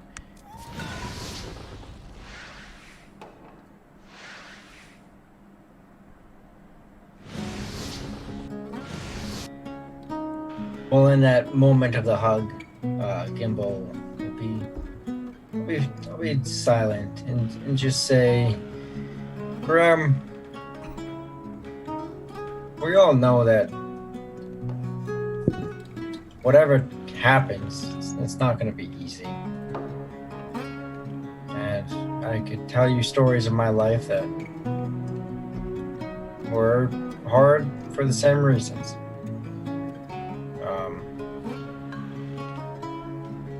But it's just going to take time. It also doesn't mean we have to sit here and accept it either. We don't have to be passively accepting what is dealt to us. We can change it. Use the moments and modify them. But right now, those are just words. And I'll just embrace the hug.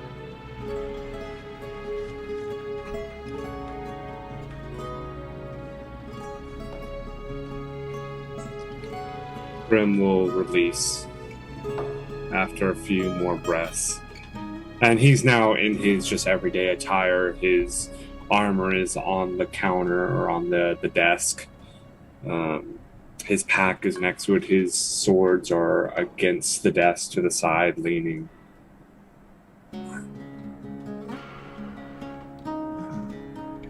Thank you. And he kind of looks towards the door.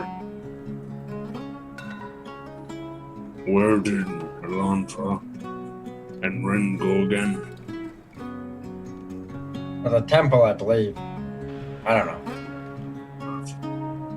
Thank gosh that's a safe place. I'm always worried about spreading up our group.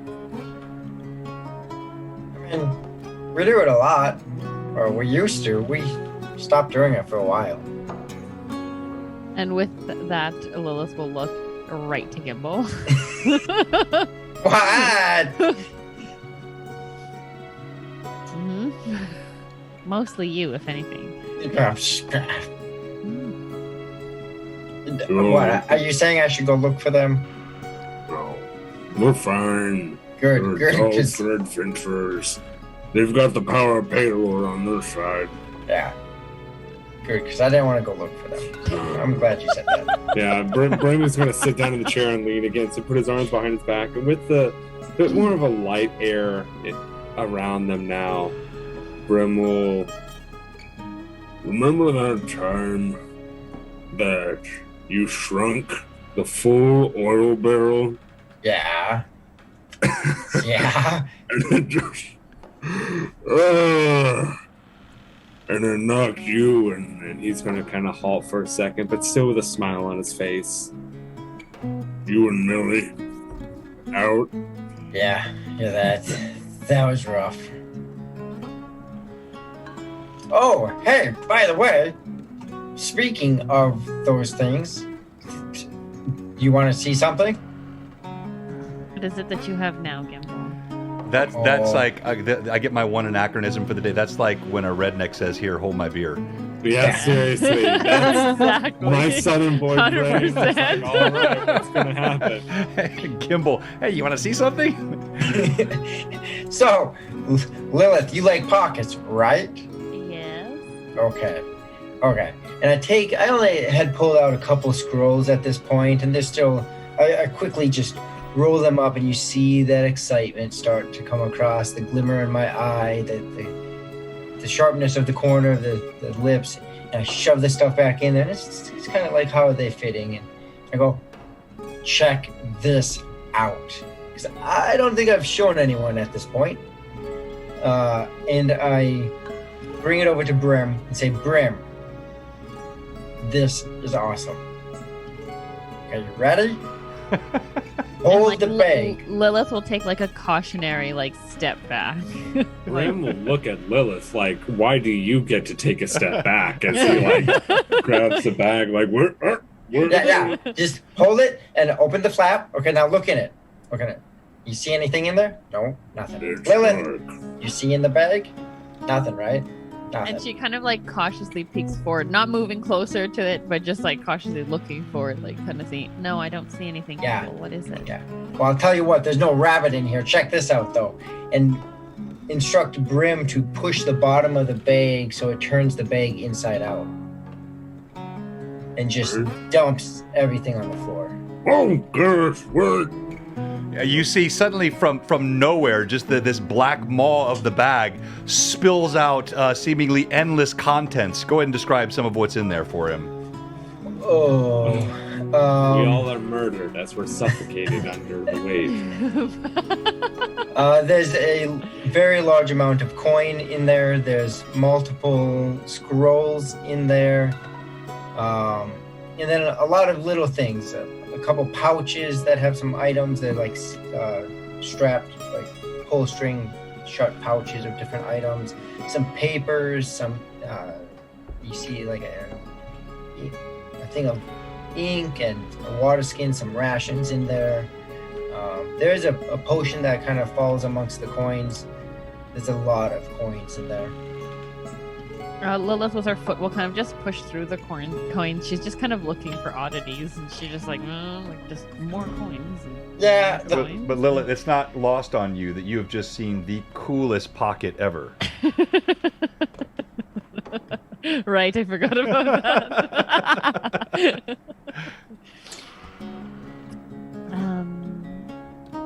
Also, As How long he's have you gonna had this?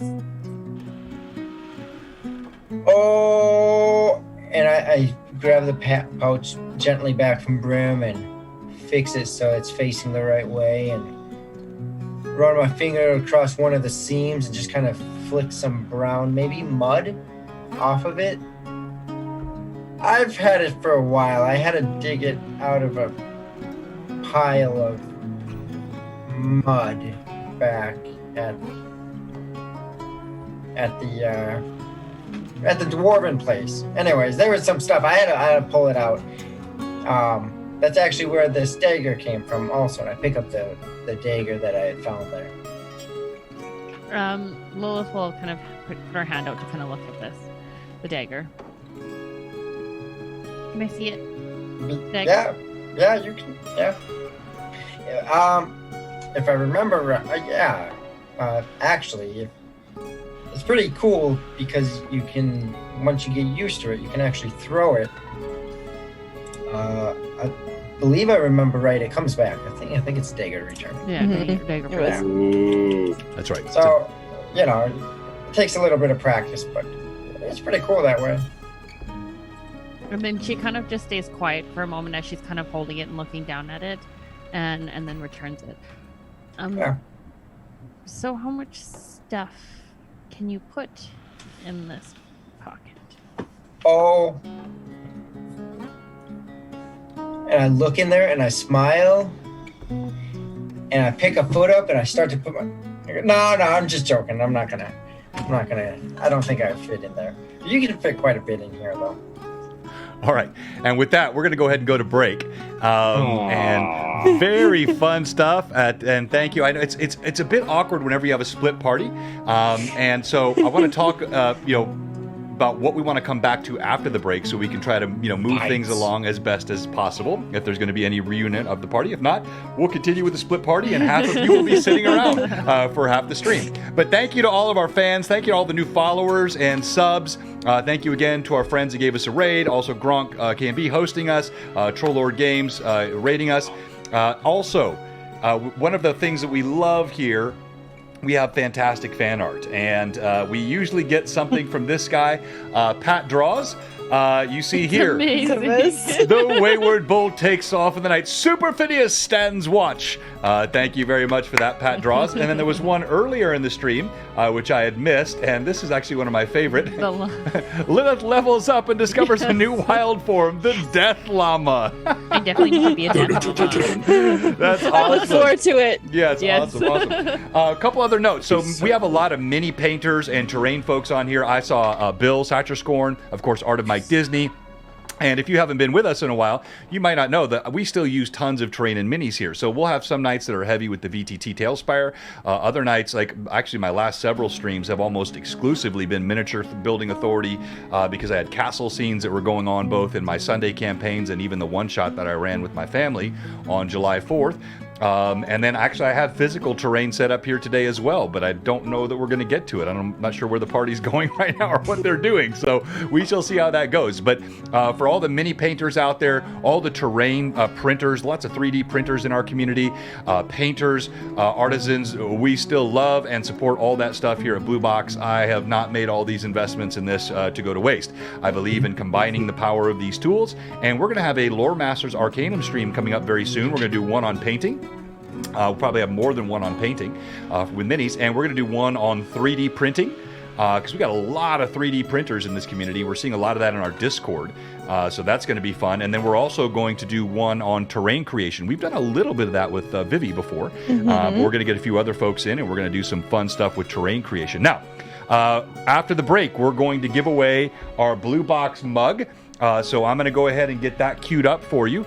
These Blue Box mugs, these are full color, very, very nice.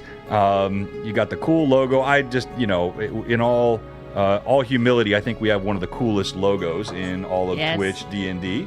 And so we're going to set that off right now on our Nightbot.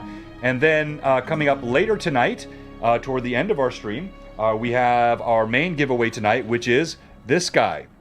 The Treasures of Greyhawk for character levels 4 through 18? Yeah, 18. 100 pages of glorious adventure, maps and all kinds of descriptions and items and monsters. Some really cool. This is a fantastic adventure, and this is a Lightning Source reprint. These come from our friend Patrick, Canadian Ancient Gamer. He supports many members of the community that stream as DMs with this stuff, and so we're going to give this away tonight. Gorgeous 100-page book. You are not going to want to miss the opportunity to get that. And as always, we'll leave the mics hot during break. Also, asking the stream, the viewers again, how's the audio been tonight? Are you hearing the players well enough? I'm pretty sure my voice is coming through strong. That's rarely the problem. But are you hearing the players well enough? And then also, the music levels, do they sound right to you? Are they ever overpowering? Do they ever sound underpowered, too quiet? If you can pop, it is a beautiful book. So if you can pop that comment in the chat and let us know how all of that is looking. We're going to do all of the socials and the streams for all of you right after the break. So show you where you can find some other cool D&D stuff. Hey, no worries, Pat. Thank you. Great job on that fan art, my friend. Audio solid. Good. Laptop and mobile. Thank you, Josh. Audio sounds great. Great. Thank you very much, everybody. So some of the scene lighting was dark. I know that, Ariel Noir, and it's kind of a balance because you want it to be a little dark, and a lot of that will vary based on your monitor. You can have such variance in lighting levels on monitors, but it was definitely intended to be a little bit dark. Oh, I forgot, Kristen, D&D Imposter. I did my opening over the weekend, and I read your note. Thank you so much for the sweet note. I really appreciate that. And I have here one of the. This is one of her. So I think 2 of her first 3 minis that she painted. We're dinosaurs. This just shows the influence that we're having on the community here at Blue Box. I think there's more dinosaur love going on in D&D now than there ever has been before, just because I don't use them. And people like to taunt me with them. But she did a great job on this mini. And oh, look at that one. That is super cool. This is the other one she painted. Oh, wait. So you get that and I get this? Mini. Wait, what? Okay. Who do you think she really? likes more? I don't want to be ungrateful, Kristen, but he gets that and I get this? Well, apparently, according to what you wrote in Discord, he wasn't even supposed to get that. He just kind of kept it. If this was supposed to go to giveaways, are you kidding me? I don't have a dire troll, so like, you give me a personally painted dire troll by my best friend, and she expects me to give it away. Yeah. So, I like Ranger Harley. I taunt you a second time. Exactly. All right, we're gonna set up the giveaway here real quick. Sorry, I said I was gonna do that in a second ago, and I got distracted. So let me get the Nightbot rolling. Giveaways. You know, it's I love having you know, fun and all that kind of stuff, but there is always the opportunity for more serious role play, and I thought you guys were doing a great job with that tonight. And all right, so it should be !mug, M-U-G, !mug in the chat. Go ahead and give that a shot and let me make sure people are popping up. Hang on here. I've got for all users. There we go. Now it's popping up. So, yep. Okay, great.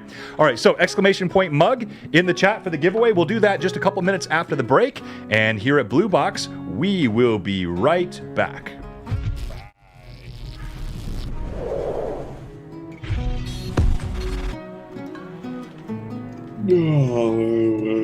So Gimbo's gonna take the rest of the break to put everything back in his bag.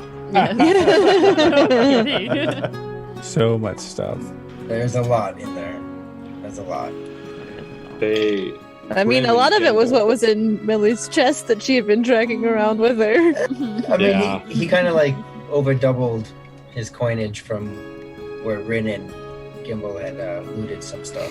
And Gimbal and Brim. Hey, not to interrupt. I'm sorry, real quick, not to interrupt, but I'm going to interrupt. So we've got when we come back after the stream, you guys want to give me a sense of what the intent is? You're going to continue to the Temple of Pelor, correct? Mm-hmm. All right.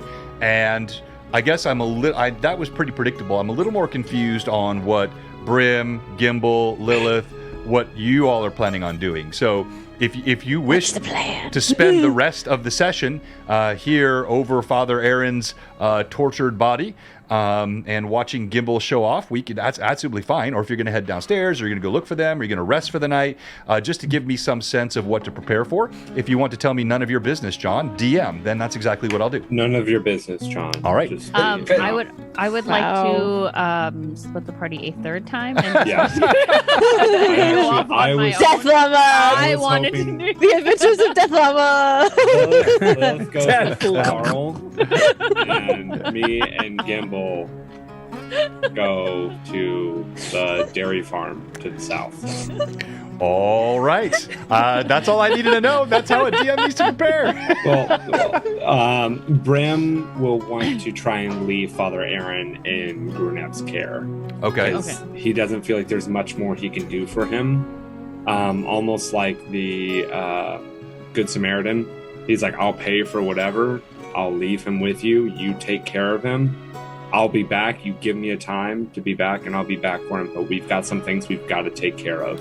Okay, so what does that mean then, though? So is that you're going to do that this evening? Are you going to rest this evening and do it in the morning? Gimbo.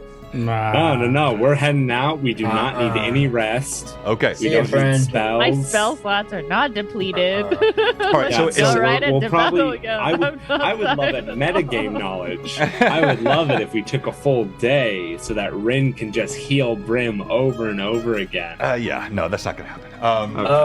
What Is time? there a man? What time of night is it? Yes. No, it's getting on to like sort of circa halfway between dusk and midnight.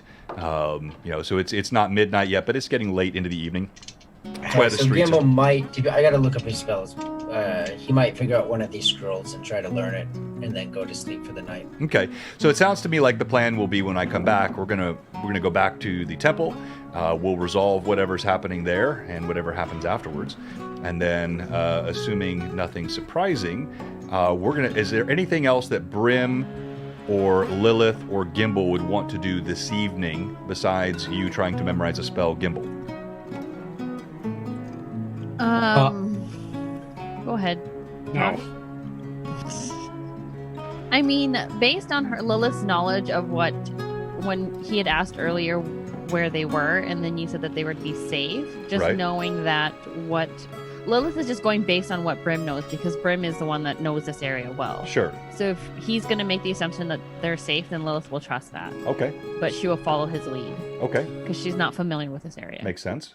All right. Brim will be sleeping, but he's going to first polish up his armor, try and like push out any of the dings in the armor, just try and clean it up a bit. And also he's going to shave and do his nightly routine of prayer and then go to bed. Okay. All right. Perfect. That'll give me time to go upstairs, refresh the coffee, and we'll be back here in just a minute. Yes. John. Go ahead. Just so you know, when you get back, you're going to have a message for me, okay? Okay. Uh-oh, that sounds ominous. He's You already splitting got again. one It's gonna from me just for verification, because when we were still fighting the Red We have a Lords or minute whatever, before we left. Yes. getting Father Aaron, Yes. I think you said that I found this scroll, and I'm just wanting to double check, because when you sent me the list, it wasn't in that list. Okay. I'll take a look at that in the Discord, and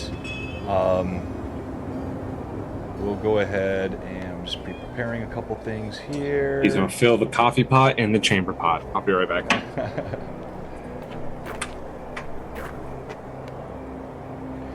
Thank you again, everybody in the chat. We appreciate it. Tell your friends. Big charity stream this weekend as well.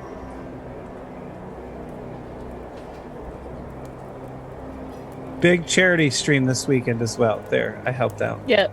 I'm There is- helpful. Hey, Evelyn, Yes. would you be able to change my social in the Discord from Yes, I can. What do you need? Do you want me to put it on your Instagram? You got it. Don't forget, folks, on Sunday, it's my birthday, so celebrate like it's your birthday, too. I give you that permission. Birthday. Birthday! Birthday. It's a shame it's not in August. Yeah. But July is Cancer Month. Not like cancer, but cancer that... God, that's Okay. Yeah. So, Yes, Crab. you see? The crab. the crab month. Yeah, well, saying it's a crab month isn't necessarily better either. That's- yeah. Cancer the crab is much more descriptive than just So cancer. Cancer, Yeah, the so- crab, the astrological sign month. There we go. Yes. Yeah, see what I'm saying? Like, Terry, you got a crab? You know, maybe. What? No! Or you see, it's not any better than Cancer. Unless you're playing crabs, I guess. Craps. Yes, watch Rune Lords. I will be unable to because I'll be in Chicago. Well, yeah. But yeah. Because Chicago. A young 30. Yes, indeed. With all this gray. You're like 43, right? Yep. Wow, dead on. Hell yeah, that was nice. I don't forget me my numbers. So Pam, that is kind I'm- of your specialty, isn't it? I'm leaving for Chicago on Thursday, and I'm coming home on Monday. I'm visiting Set Monkey 13, and we Nice. are going to have a wonderful time. I'm actually visiting the theater that me and him met in. We're going to go see a show down in you're talking Bloomington about us? Normal. No, No. down in Bloomington Normal on Friday night. So very excited about my weekend. No, you moved too far away. I'm actually going to be in Northern Virginia on July 26th, but some punk left. I'm not Yeah. going to name names. I blame Josh. Terry. Oh, What? I will not be in Canada anytime, though. I can tell you that. Why not? You know, it Oh, sucks why It's because a fun time. Vivi and I are like 4 hours apart. I know. I could go visit. I could go visit you. is that an ice cream sandwich? Can you? It is. Can you? Because His ice cream sandwiches are awesome. Canada is still locked down. You from my are understanding. such a child. No, it's Why only not partially him? locked down because a friend of mine who's in Toronto, he has dual citizenship. He can come across the border Yep. now. He can. I gave up Vivi, my why the dual heck citi- haven't you come see me? Because I gave up my dual citizenship. Yeah. Why?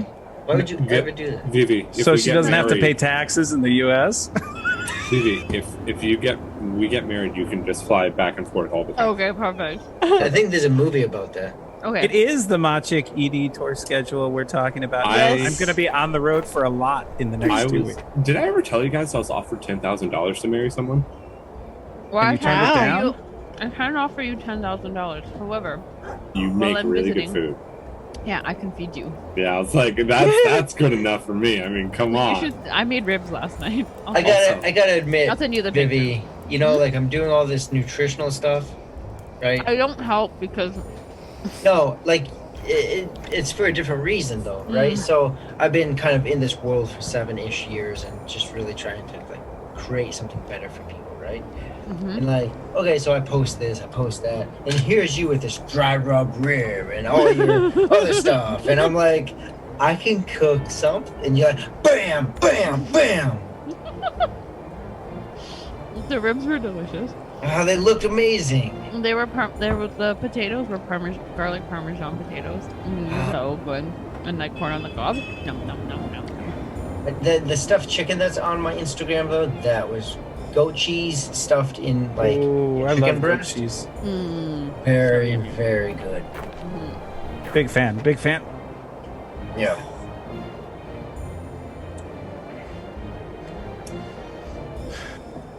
I went running today and my legs are so friggin' sore. I hate them. It's so humid out right now. Mm-hmm. See, you all should move to LA.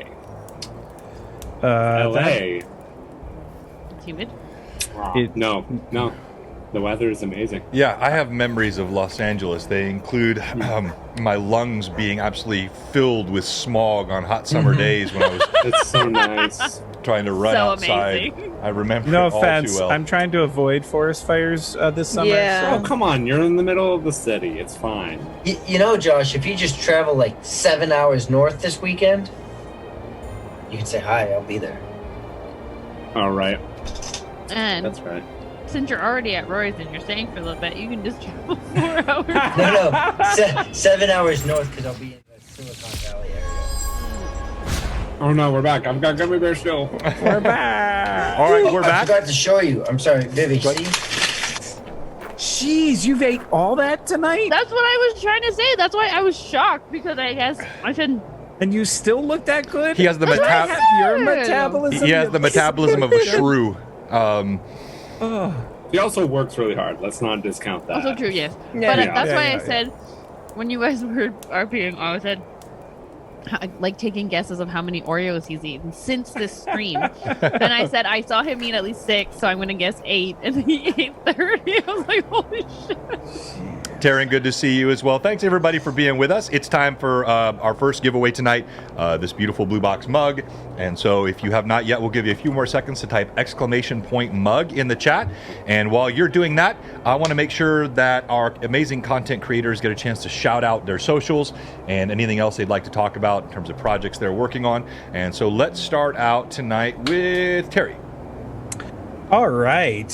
First off, you can find me at Maciek ED, MACHIKED, on Instagram, on Twitter, on TikTok. Those are the 3 that I probably use the most.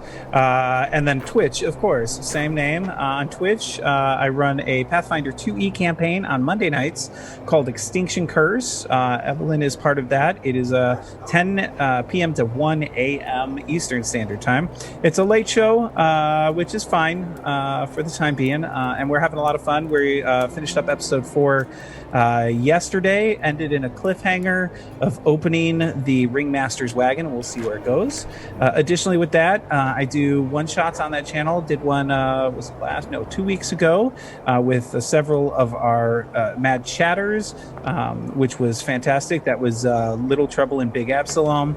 And going to be starting a new campaign, Pathfinder 2E campaign, Agents of Edgewatch, where I will actually be recruiting individuals and finding people who are super interested in heavy role play for that. that. So if it's something you're interested in, I'm going to be looking for people starting next Monday.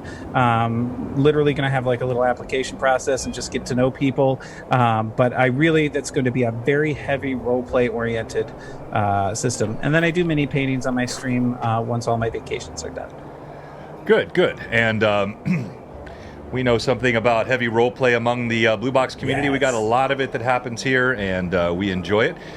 So thank you for that, Terry. Let's go ahead and let's go to Josh. Hello, I'm Josh of NPC Voices on Twitter, Instagram, TikTok, and Twitch. All the same ones on Monday nights at 7:30 Eastern to 11:30 Eastern. We've got our Children of Dirt game, an amazing game with two incredible young women, both Hob of Cowboy Hob and then Kristen, which is our local and lovely and amazing D&D imposter. And I'm actually looking to get a new player soon, and I already have a few ideas on who's going to be brought in for this. And it's super cool. It's a very low magic, except for they ran into some bit of fun this past session with a specter-like creature as they're in what feels like a haunted house. Nicely done. Evelyn. Hey everyone, I'm Evelyn. I am Theater Evie on Instagram and Twitter. I am always here on BlueBox for everything. I play in both of our campaigns, and I do Lore Masters Arcanum. I am a prop maker. I do play Pathfinder 2E with Machik on Monday nights, and I am currently working on world building, getting a campaign ready to go live within the next year, hopefully. So yeah, I'm trying to push her to be a little bit quicker than that. I Next year. know. That's a long time away. We're working hard. In the meantime, I've already gotten her to agree, and I'm not going to let her back out of it if I can avoid it. She's going to do a once a month here coming up soon, which will be sort of a preview to that game world. Won't be an official campaign, maybe one-shots or little snippets of one-shots. So you'll start having an extra once-a-month stream here on Blue Box of Evelyn's Word. Thank you for joining And the Mad that Chatter. also means bringing back the crew from last Tuesday night, because I have plans for them to continue their adventure as they have rescued the future Empress. Are you So- sure about that? Do you think that is a good idea? Fantastic. Yes, Alok, I think that's a great idea. Fantastic. All right, let's go to Vivi. Hello, my name is Vivi. You can find me on Instagram at the DM's Quest. Do lots of mini painting, terrain building, just all D&D stuff, just stuff that I'm doing that I enjoy. Nerdy. And I share it. That is it.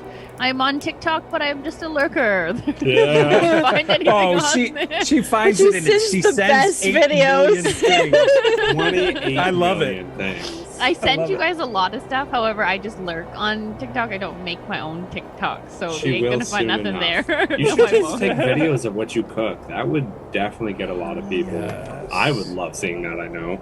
Welcome, Natasha, new follower. Mouthful of Vivi. And we're all tonight wearing Vivi's shirts, if you can see here. I've got all the beloved NPCs that appeared early on, including the favorite NPC of everyone, Ashrin. That's why I put her on the top. I think that. I was gonna say. Just wait a second. Robert's gonna respond to that. And he did. She's such He did a she's right- such right a on great cue. she's such a great NPC that they left her and never went back to get her. All Well, right. Millie sort of died. We got a little distracted. Yeah, there was that. There was priorities. All right, Rory, anything you'd like to talk about? Yeah, I finally went back to Instagram, so you can find me on Instagram Woo! at D&D and Food. So I'm currently, I actually just submitted the outline for an app creation. You know me, effectiveness, creativeness, and all things streamlined. So working on something there, and also will be in the next couple of weeks starting to do the prep work and working on the Blue Box podcast, turning these VODs into audio. for Okay, some outstanding. platform.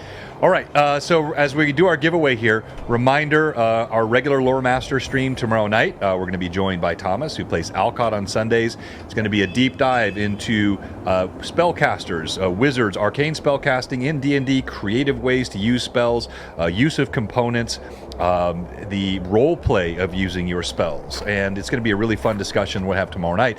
And then the big event this week is the huge Saturday stream. Lord Gazumba, Jay Scott, and I working together to raise money for St. Jude's Children's Research Hospital. And I'll be running a stream Saturday morning, at 10 o'clock Central Time. This Saturday, the 17th, 10 o'clock Central Time. And that will be with Robert, Phantom NJ, running a special one-shot.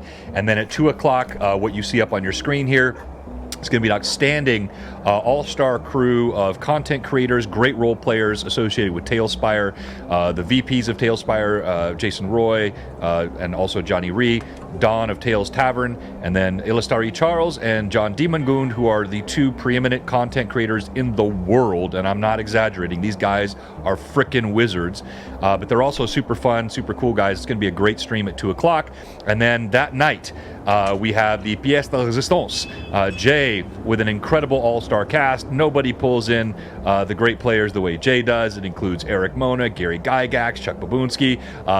You'll find all that all over our Discord, all over our Instagrams this week. So just make sure that you are tuned in and save up those wallets to come, and let's do a lot of good for a very, very good cause on Saturday. All right, the winner.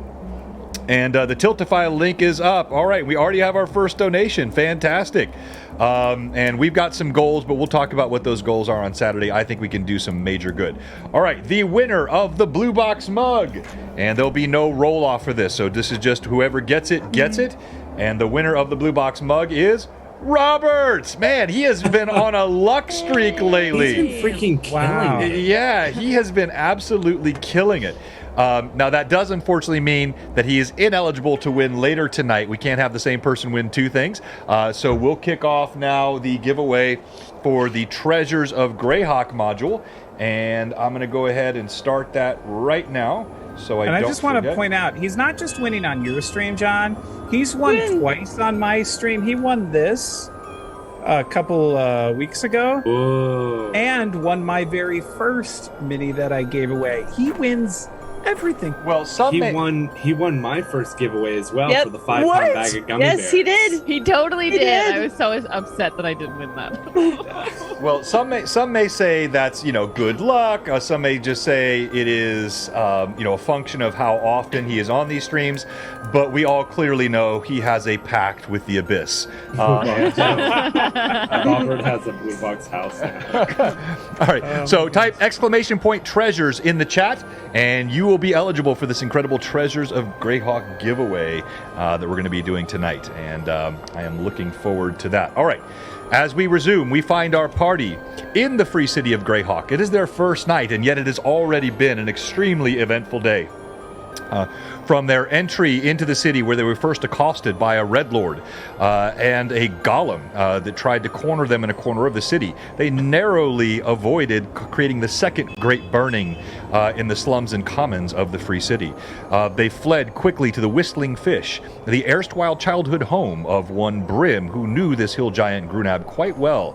As they dragged the ailing Father Aaron into the inn and saw him to his bed, there has been much roleplay associated with this reunion, and also with the fear and trepidation for the health of Father Aaron watching this shadow of a man that Brim left just some time ago. And yet, Brim, you have grown and changed, and as the old adage says, any child that goes back to where he was from, everything looks smaller, and certainly Father Aaron looks much smaller to you now. We had both Rin and Elandra go to seek Pelor and the Temple of Pelor, and they were accosted by some very, very unwise brigands who were quickly taught the error of their ways. One of them was, I would say disemboweled, but he was really sort of disgrowing by Phineas, and the other had his arm popped out of the socket, ripped meat and flesh splattering all over the wall. It was quite gruesome. Phineas was in no playful mood this evening. So now we're going back to the Temple of Pelor, and as we resume our game tonight, you stand outside the temple, and you should be seeing that up on your screen now if I am getting better at this, right? Yep. Yes. All right, outstanding. I'm figuring out how all these little controls work. There's a lot to it, but once you get it, it is pretty easy and it's super fun. So as I said, you see there the images of the radiant servants of Pelor, the highest designation one can receive in the church, and these now forever marked in stone atop this edifice, and you see the doors of the Temple of Pelor before you. John, it's not showing on stream, just so you know. Yeah, we're still seeing the poster from Shadows of the Saturday. Didn't I just say how easy this was getting and I was getting used to it? Yeah. All right, there you go. Also, I don't know if you got a chance, but I sent you that Discord Thank message. you. I'll check that right now. That's fine. So you stand before the doors. You should see those in front of you. Two massive oak doors with huge iron rings that hang on either side are before you. The intricate stonework of this edifice, again, while not as glorious as the Temple of Heronius here in the city, is in and of itself quite splendid. And you see on either side of the doors are huge, what look like brass or golden discs with the image of the face of Pelor stamped on them on either side of the doors. So Rin's gonna walk up to the doors and open them if they're openable. They are. Let you All right. figure it out. And just so you know, my character's not showing on here, so I can't move him. He is. I guess yeah. I just haven't assigned you to him. Hang on here. Oh, There okay. you go. Player permission. And there you are. Should be good. Ah. Fancy that. I'm looking in the Discord here to see. Yep, that's fine. For our fans, we use tools like Discord to communicate private messages to the DM or from the DM to players that help us maintain roleplay without metagaming. Okay. And it's just a bit to read, so if you just catch the beginning, you'll kind of see where it's going. I turn and stab. And Rin will look over his shoulder at Elandra. Will you be coming in? Yeah, I think it might be for the best. And so Rin's gonna walk in. He's trying to do his best as he kind of is still getting used to this. There we go. Oh god. I didn't break it. I promise. There we go. And he's going to walk all the way up to the front. All right. As you walk in, you see row after row of bench. There are no penitents in the temple at this time of night, but you do see an elderly-looking priest who is standing behind the altar, polishing on the candelabras that stand on either side of him. And Rin will look up at him.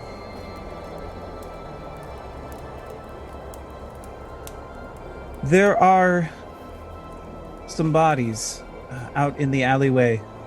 A few ruffians of sorts. They attacked my comrade and me. 3 of them. 2 of them have perished. Would it be possible for them to be collected and given proper burials? As he looks up, you see he is quite aged. In fact, it would not be unfair to say decrepit. And his neck crinks a bit as he looks up at you, and he says, "Huh?" Rin's going to, and he's not showing on mine, so I can't put him exactly where. Right there. Rin's going to walk up right to him.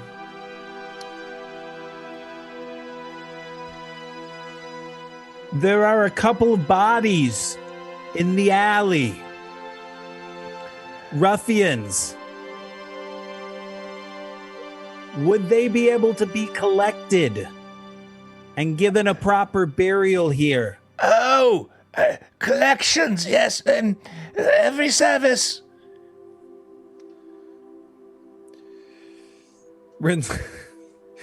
Rin's gonna. You see he breaks out in a smile. I like to pull that on all the ones come in. You say there's something outside? What is it? 2 bodies in the alley. Oh my.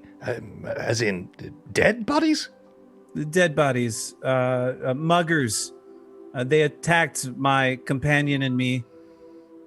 We defended ourselves. I attempted to save one, but it was of no use. The other one died immediately, and a third ran. But those 2 that are out there, I don't feel should be left in the streets to the stray dogs. You're quite right, of course. And He looks you over. you are of the faithful. Just give me one moment. I'll speak to 2 of my hands. And you see he turns and he disappears through a set of doors, leaving you alone. As you look around, there's a sense of peacefulness, and it's been some time since you stood amidst the pillars of the Temple of Pelor. You can hear Elandra's footsteps behind you as she's sort of standing in the back of the temple. When the gentleman has left, Rin drops to his knees, holds his hands together while holding his emblem of Pelor, and bows his head. And he just begins to speak. Pelor, you have granted me gifts to help people. When I started in Hardby, I had wanderlust. I didn't know what I was doing with my life. I didn't know where I was going to go.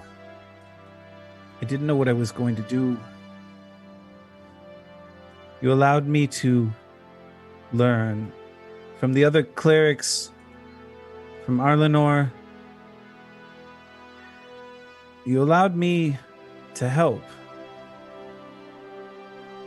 Help like my parents did in Fishtown.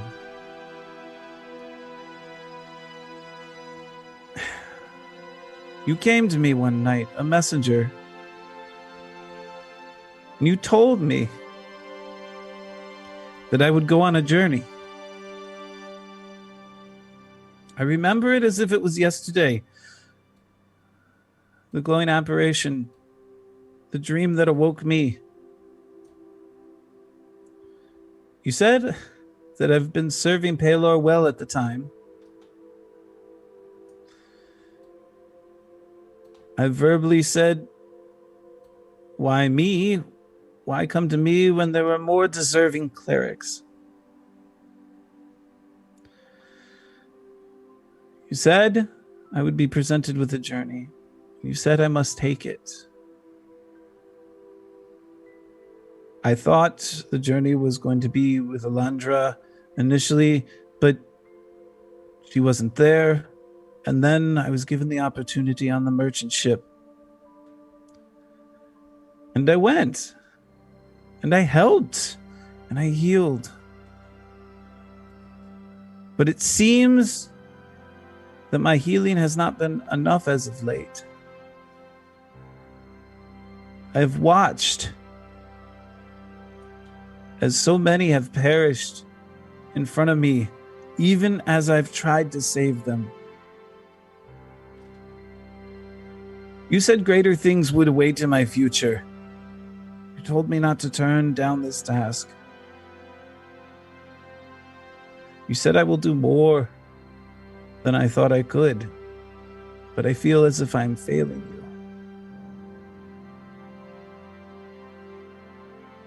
I'm sorry. And he bows his head and shuts his eyes. As you finish your prayer, you hear no audible response. There is no light that shines in the temple. No glory descends, but you feel what has been the touchstone for you of your faith through all your years. That peace, that stillness. It is as though there is a celestial touch visible to none, but felt on your own heart. And while you hear nothing, you know you are heard. I did not mean to interrupt. But, young man, your faith is remarkable. And you see the father moving back into the frame. Halting steps. I did not mean to intrude, but rarely have I heard such a prayer from a penitent, so sincere, so full of faith.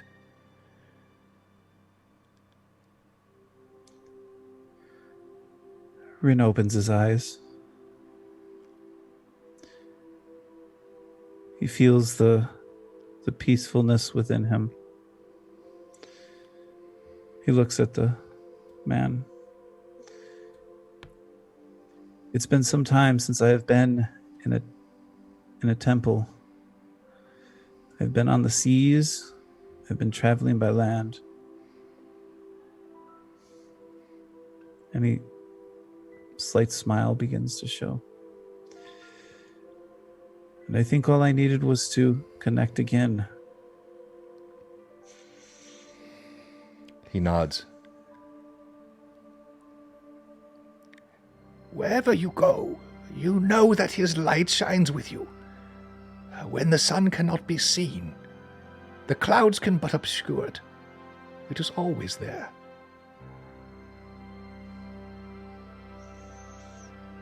And Rin nods, stands up, takes his disc, looks at it, and slides it into his satchel. You'll be able to take care of those bodies? It is already done. Is there nothing else I can do for you, young man? I sense you have a purpose for Pelor. Rin nods. You've done enough already, allowing me to come in. He shrugs, befuddled that would be thought anything.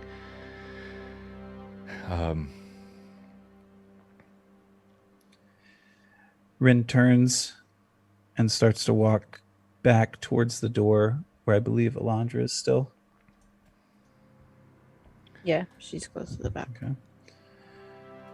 So he comes down to her. I'm ready to head back to the inn. All right. There's one thing I would like to do before we go, though. And she's going to actually walk forward to the elder cleric that's at the front of the temple. She's very familiar with the Church of Pelor, just having interacted with her friends, and the way that they help them so much. Mm-hmm. And she's going to do what she's done many times before, and she pulls a small pouch of gold coins and places it in his hands and says, "It has been a long time since I've stepped into one of the temples, but I know the good works that you do back home. Your clerics have helped myself and many of the rangers that are amongst my company, and so to help you further your good works." And she gives him 10 pieces of gold in a pouch. He takes it, with gratitude. He ducks his head slightly, making the wrinkles on his brow and neck even more prominent. I am thankful for you both, young lady. All that is given here is used to help the poor, to spread good works. I would just ask, be careful on those streets. Brigands are not the only danger. There have been many disappearing from the streets. vanishing, and you must be cautious, please. I would not have such two fine young people harmed. Thank you for your warning, and I wish you a good evening. And she'll turn and come back and join Ren. After the exchange with the priest, you see Elandra comes walking back toward you, a somber look on her face. There's- Would I have heard him? Am I close enough to have overheard the part about the people It's going not missing? too terribly difficult. There's a nice echo. It's a temple of worship intended to convey sound. But go ahead and roll D20, please. That's a 2. You were so consumed with your worship and devotion to your god, you were oblivious to the conversation happening between Elandra and the priest. And so, as Elandra rejoins Ren, she will actually just press a gentle hand on his shoulder and say, "There's something we should discuss," and then continues towards the door. And Rin will follow her as we head out. Okay. In moments, you find yourself back out in the evening. There are the typical night sounds again as all the settling seems to have happened. By the time you come around the corner, you see the drag marks and the men are gone. They've already been removed from the alleyway, and you walk alone along the moonlit streets of the free city of Greyhawk in the chill of winter.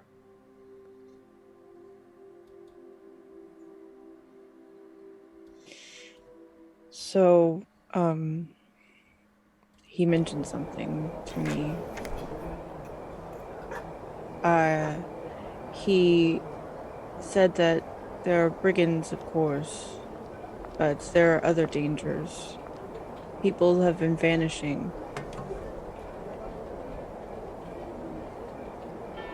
Vanishing in a city. Yes, he said they've been vanishing. So there are greater dangers than just robbers and thieves. Do you think it has anything to do with what we encountered when we arrived?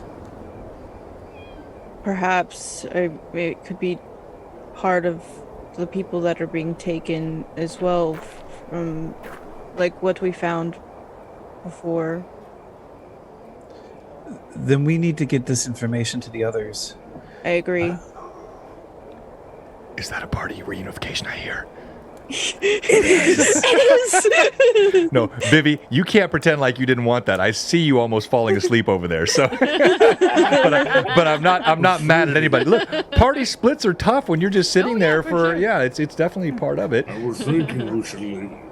Right. We should go. Because you guys don't get the benefit of the viewers that can just get up, pop coffee, put their feet up on the couch. Yeah. You're gonna stand here in front of this camera when you're not playing. You're just sitting there. John, I sent you a DM. Just kidding. No.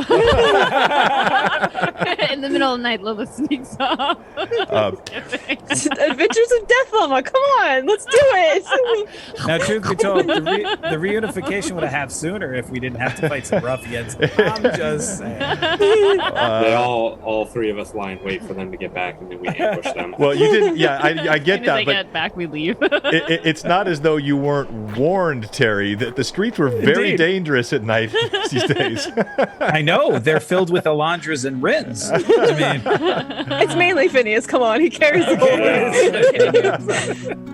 All right, so I do want to note, yes, Gimbal, absolutely. You did have that scroll. If I had mentioned it to you previously, if I left it off of that last message, that was in error.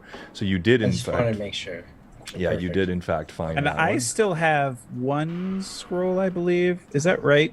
You have two. I have two. You took two- two of them, and I took one of them. Yes. And I have your amulet still, too. Yes.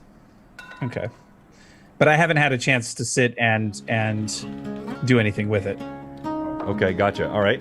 And also there was I got the message. I wanted to say just while we had a moment here, Terry, absolutely bravo That was such a fantastic roleplay moment, and we don't get a chance to sometimes break those because we don't want to break them, but I think it was really, really nicely done, sir. Thank you. All right.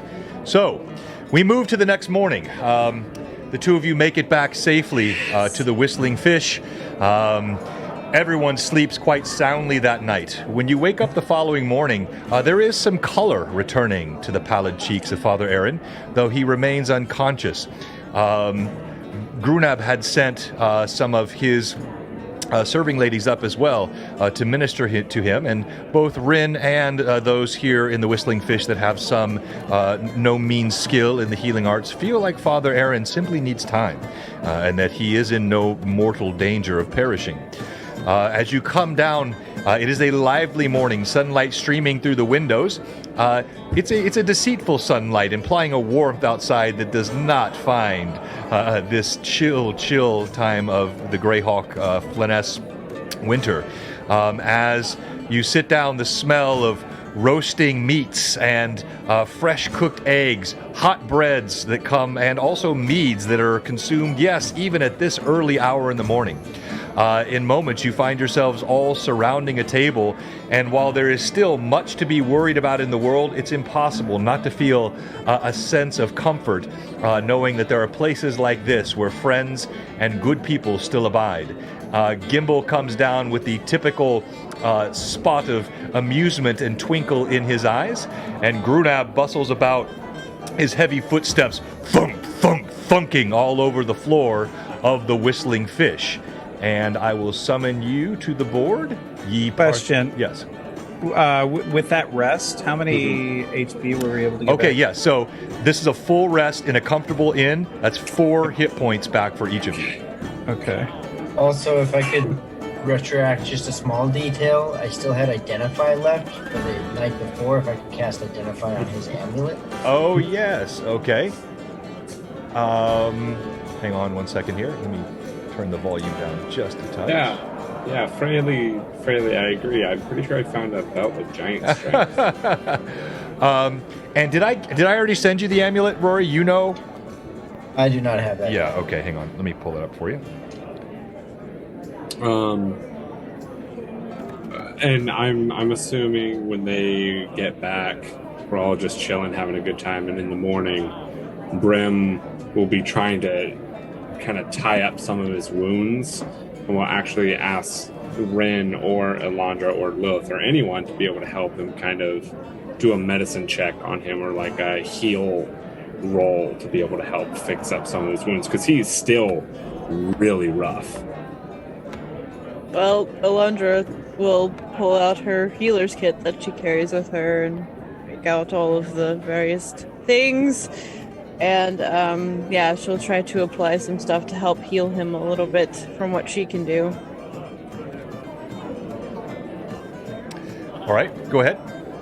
So that's a heal check, right? Right. No, it was actually Grunab stomping around, Set Monkey. 19 for my heal check. Okay, yeah, so you're able to administer a standard healing poultice to him. Okay, so that's just a D4. D4. Mm-hmm. 4 points of healing from me. Nice. So because of rapid metabolism, that doubles to 8. Nice. What? Look at you. Yeah. So one of the things that I would have done in the morning, John, Yes. before I'd come downstairs, is to sit and take my hour with Paylor as I prepare my spells as well. So Okay. So all spells have been prepared. All abilities have been restored. You guys had the most restful night you can recall having had in quite some time. You do get several looks around the inn, especially as Phineas continues to sort of wander around picking up scraps off the floor wherever he decides he wants to, sniffing hands, and gently just making this place his own. Grunab occasionally walks over and slaps a heavy hand on Brim's back. Brim, it's so good to have you back. I'm glad you're well, boy. Father Aaron's gonna be just fine. All because of you, my friend. Thank you so much for giving us a house in a very dark time. It's the least I could do, and Father Aaron's healing did not come by me. That priest you carry with you, he's not bad as priests go. Mediocre, to say the least. He turns and he walks away. And Brim, even though he's not wearing his armor, he does still have Reaver on his back. Okay.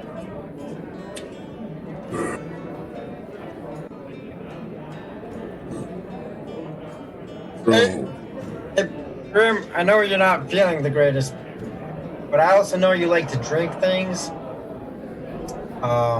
Just remember, vial, I don't know how many vials you got right now, but what I gave you, that's not for healing. So just...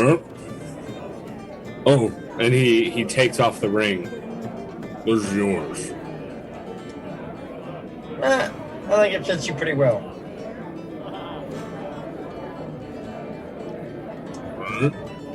He puts it back on. Great. Something else to keep track of. God dang. I mean, if you really don't want it, Brim, I'll take Oh, no, it's fine. Joshua wants it. All right, so rest of the party. What are you doing? Oh, well, I mean, we're in a big city, right, Brim? I've never been here. Well, sadly, we're not exactly here to sightsee, and a bit too well known to do much of that even after the fact. I say, once we are all feeling top-notch, we're to head back to where we came from. Try and find some sign of what's next. Mr. Brim. Yes, Mr. Wren. We found some information last night at the temple. Yeah, but you all were asleep by the time we got back, so... It appears that people are going missing in the city. Specifically, vanishing was the exact word that was used. DM, did we already hear about something like this? Because I could have sworn... No. I know what you're referring to. This is not completely foreign information to you, but the way this is being expressed, no. Okay. That is troubling, but the lower sector was a bit leaner than it usually is, so that's not entirely surprising.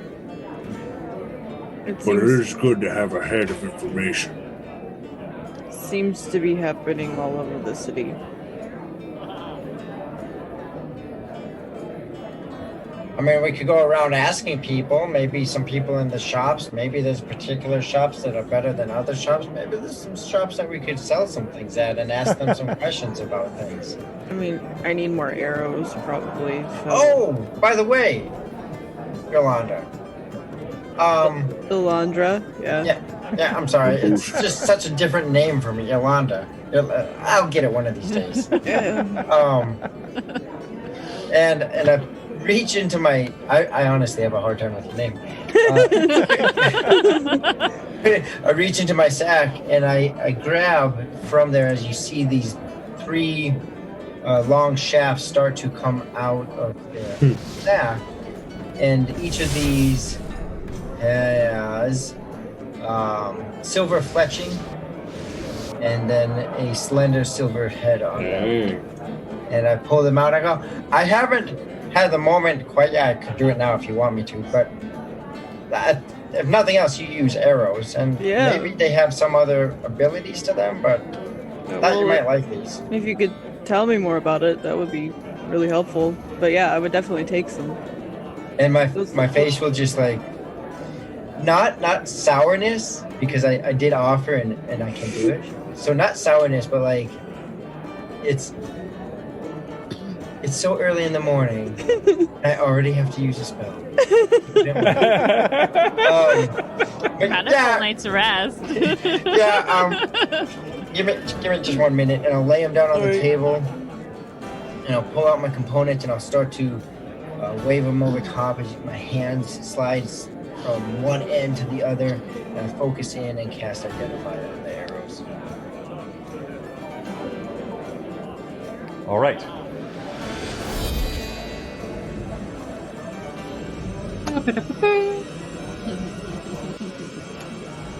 As you concentrate, you've all seen Gimbal do this before. As he looks intently at the arrows, in fact, I'll let you describe it. Tell them what it looks like as you cast the spell. So, unlike the illusionary magic, anytime you see me cast illusionary magic, there's a bit of a glow hue or a blue effect to any of those. And so when I'm casting Identify, it's more just a solid concentration and then a soft, just a glow, just like a light, like a actual light kind of glow around the actual objects, as if they're glowing. As this happens and it flares up, Gimbal, you recognize these as +3 arrows of undead slaying. Now, you'll just see me completely blank face, like where I was really focused. Suddenly my face just goes blank. And I grab them.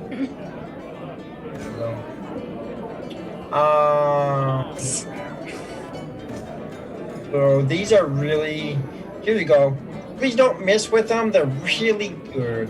They'll really make you impact on any kind of like undead zombie creature things. You know, this nasty necromancy stuff. It's really good on that. Really good on that. All right. Well, thank you. That'll. Yep. I'm sure. After everything we've seen so far, that I'm gonna need them. Yeah, probably. I And wonder she if they'd just work on the paling. I wonder if that is. Anyways. and she'll just slide them into the quiver with her other arrows. Rin and Brim and Lilith. Rin, Brim, and Lilith. Boy, said that 10 times really fast. I want you each to roll d20, please. No. 17. I finally rolled something that's not a 2. 18. You're a bastard. Well, it's cocked the first time on a 13, so I re-rolled. 3. 13. Lilith is just absolutely consumed with stuffing her face in perfect form. Spicy Ramen notices nothing but what's on her plate. IRL and in game. She's it's actually not demure at all. She's literally shoveling. It's quite wild looking how she consumes the food. But Brim and Rin, you both notice there is a slender young serving lass that as she's walked past a couple of times, and she seems to kind of slow and cast glances at you at the table as she walks past. It's rare. Mr. Brim, you What? seem to know some people here. But that one over there, and he's going to point at her. What color is her hair? She's got kind of an auburn hair, kind of mid-back length. And he points at her, and he says, that one over there seems to kind of pause and kind of He's look at us. gonna put your hand down and just kind of keep eating. Does she look like Halia? No. Okay. You're like automatically, whoa. right as he sees the red hair, he starts to clench up and kind of put your hand down. Serious. Getting a bead on her, but still eating. What does she look like? Yeah, so she's, somewhat plain of feature, auburn hair, mid-back length, swept in a ponytail. And she notices you noticing her, and she looks uncertain. She starts to cut her eyes away, and then she hesitates. And Rin is, he you started to pull it down, and he looked back up at no, that one over there. And he's way obvious about it. He's not trying to hide anything. That one over there. She blushes, and with that, she steps forward. And as she gets close to the table, she kind of looks around, and it's difficult to do in a crowded tavern like this, but she tries to be somewhat surreptitious, and she lowers her voice. I'm sorry, I couldn't help but hear. Were you all talking about the people that are disappearing? And Rin's gonna get not excited, but his curiosity is piqued. Do you know something about them? Brim will put his hand on, like, around Rin and, like, on his mouth. So you like, hear pulling him in and just like. When the ogre is the one in the party with discretion, she looks at this strange exchange between the two of you.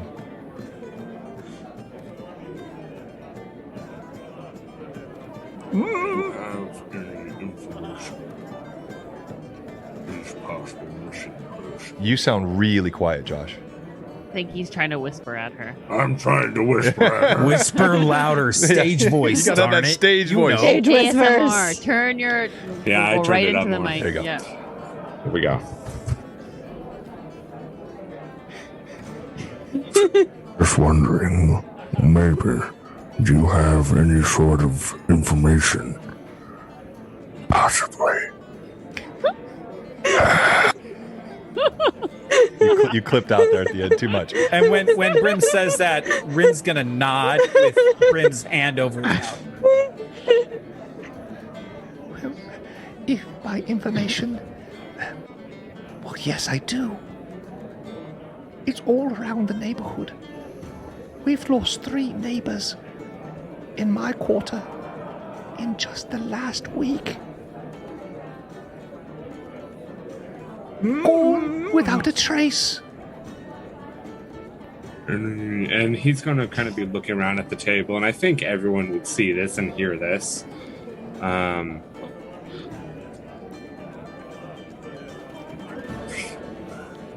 Is there any indication of anyone that has been seen similar in other quarters, color of clothing, specific races? What do you mean?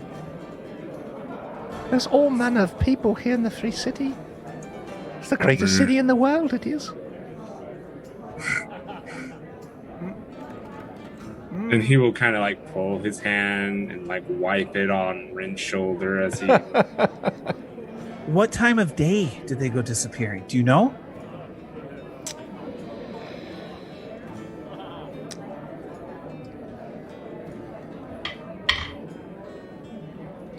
Go ahead and roll a diplomacy check for me, please. Me or both of us? Well, no, Rin, he was asking. Damn. That would be a 13. 13. It's almost always at night. And they just seem to vanish to thin air. But there's rumors there are.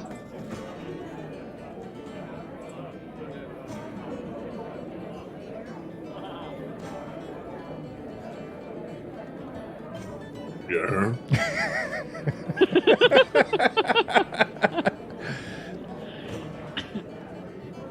They say it's monsters.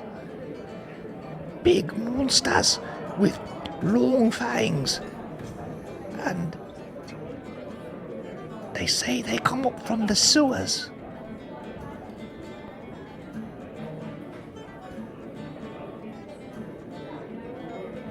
Who is they? All the people in the neighborhood.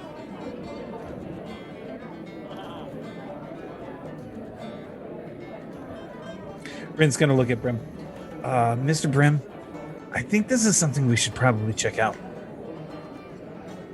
Okay. He's going to look to her and pull out a gold and just slide in front of her. For the information He's going to pull out a second gold. and for forgetting you gave it to us. Brim Columbo here. And she takes the coins and she deftly tucks them in her bodice. Just be careful. When they took Ollie was no small one. Not as big as you, but he was a stout lad. Gone. Vanished. Don't worry, we'll take care of it. We'll do our best. Thank you for letting us know. She nods and hustles back before she's noticed to not be working. Yeah, and if you could get me another milk, that'd be great. Of course, of course. DM, I sent you a message. We at least have a lead. You'll hear that as he's going to look over at Elandra and Lilith, and then Gimbal, of course. When you look over at Alondra, you see her just like slipping like pieces of food under the table to Phineas. So she like in between bites, she'll like take a couple bites and then she'll kind of slip something to Phineas. Totally not paying attention to what was going on over there. Lilith was completely shoveling food in her mouth, and as you kind of turned to her, she kind of was like, huh? Yeah, all right. And he's going to look over to Gimbal, see what's going on over there. Did you want some food? There's monsters What? from the sewers. He's grabbing him again. Got some things to talk about. Brim, when you look over for Gimbal, he's not at the table. Of course he's not. Erroneous breast that boy. I'm gonna beat him. He's going to look around. All right. Lilith can I make a perception roll to look for Gimbal? Well, you actually felt a bump from Gimbal She did. as he went past, like he was letting you know, and you saw him walk over. He's now standing while the party was talking to the serving lady. He's got his head craned up, looking at Grunab. Oh, tall and small. What can I do for you, little man? Yeah. And I'll actually start to speak in giant to him. Bring him, PI. Do you actually mind if I come up? Can you either lift me up or I can climb up? I climb up Brim all the time.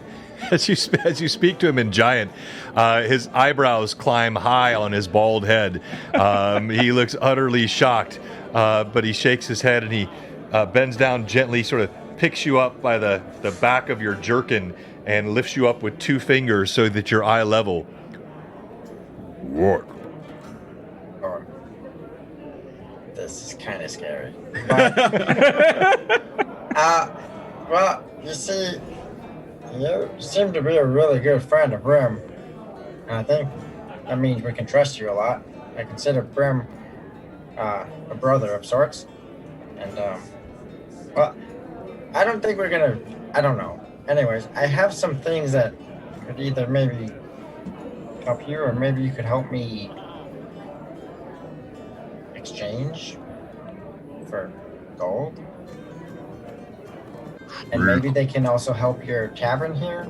Speak more plainly, Gnome. What do you mean?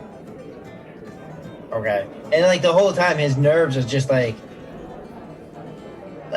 he's a little guy being picked up by a giant, so his nerves are still kind of rattled. Okay. So what I'm trying to say, Mr. Friend, is that I have some extra items that I've found and maybe we could, some people we could sell them to and I could give some of that profit to your tavern and help whatever you need here. Is this illegal? I don't think so. Brim is my friend, but I'm not a fence and I'm not a merchant. Okay. Do you know any? You're in the free city, they're everywhere. Like fleas, walk to the corner and you'll find one. Do you know any that we can trust? He scratches a heavy brow. Did you say trust a merchant? No. My advice to you, He takes one meaty finger and waggles it in your face, eye to eye. Not threateningly, but Never trust any merchant. This is really different than where I'm from. But I'll take your advice. And,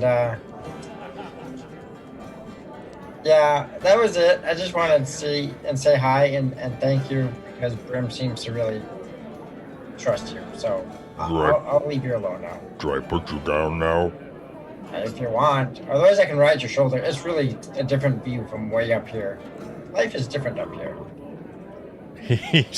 He gives you a befuddled look and sets you down extraordinarily gently. Rest of the party, you see kind of this exchange. What are you doing now? Lilith will move to Gimbal. Brim will lean in to Ren and just whisper in his ear. We must be discreet.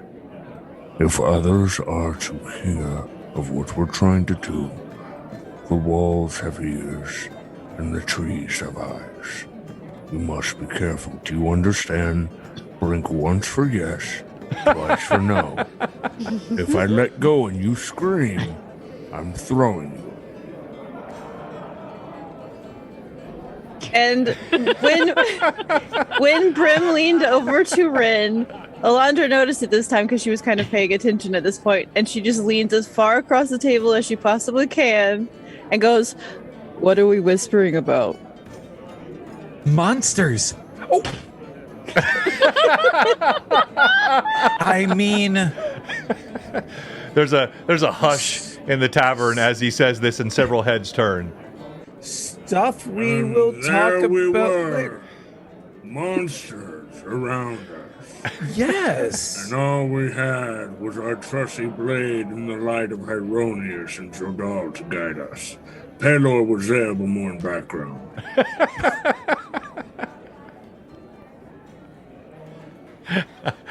All right.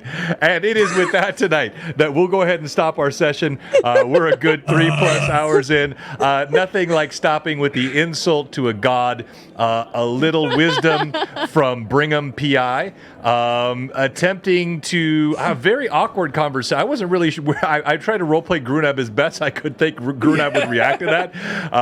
So I had no predetermined conclusion there, Gimbal. Really appreciated what you were trying to do, but yeah, definitely not his bag, if you will.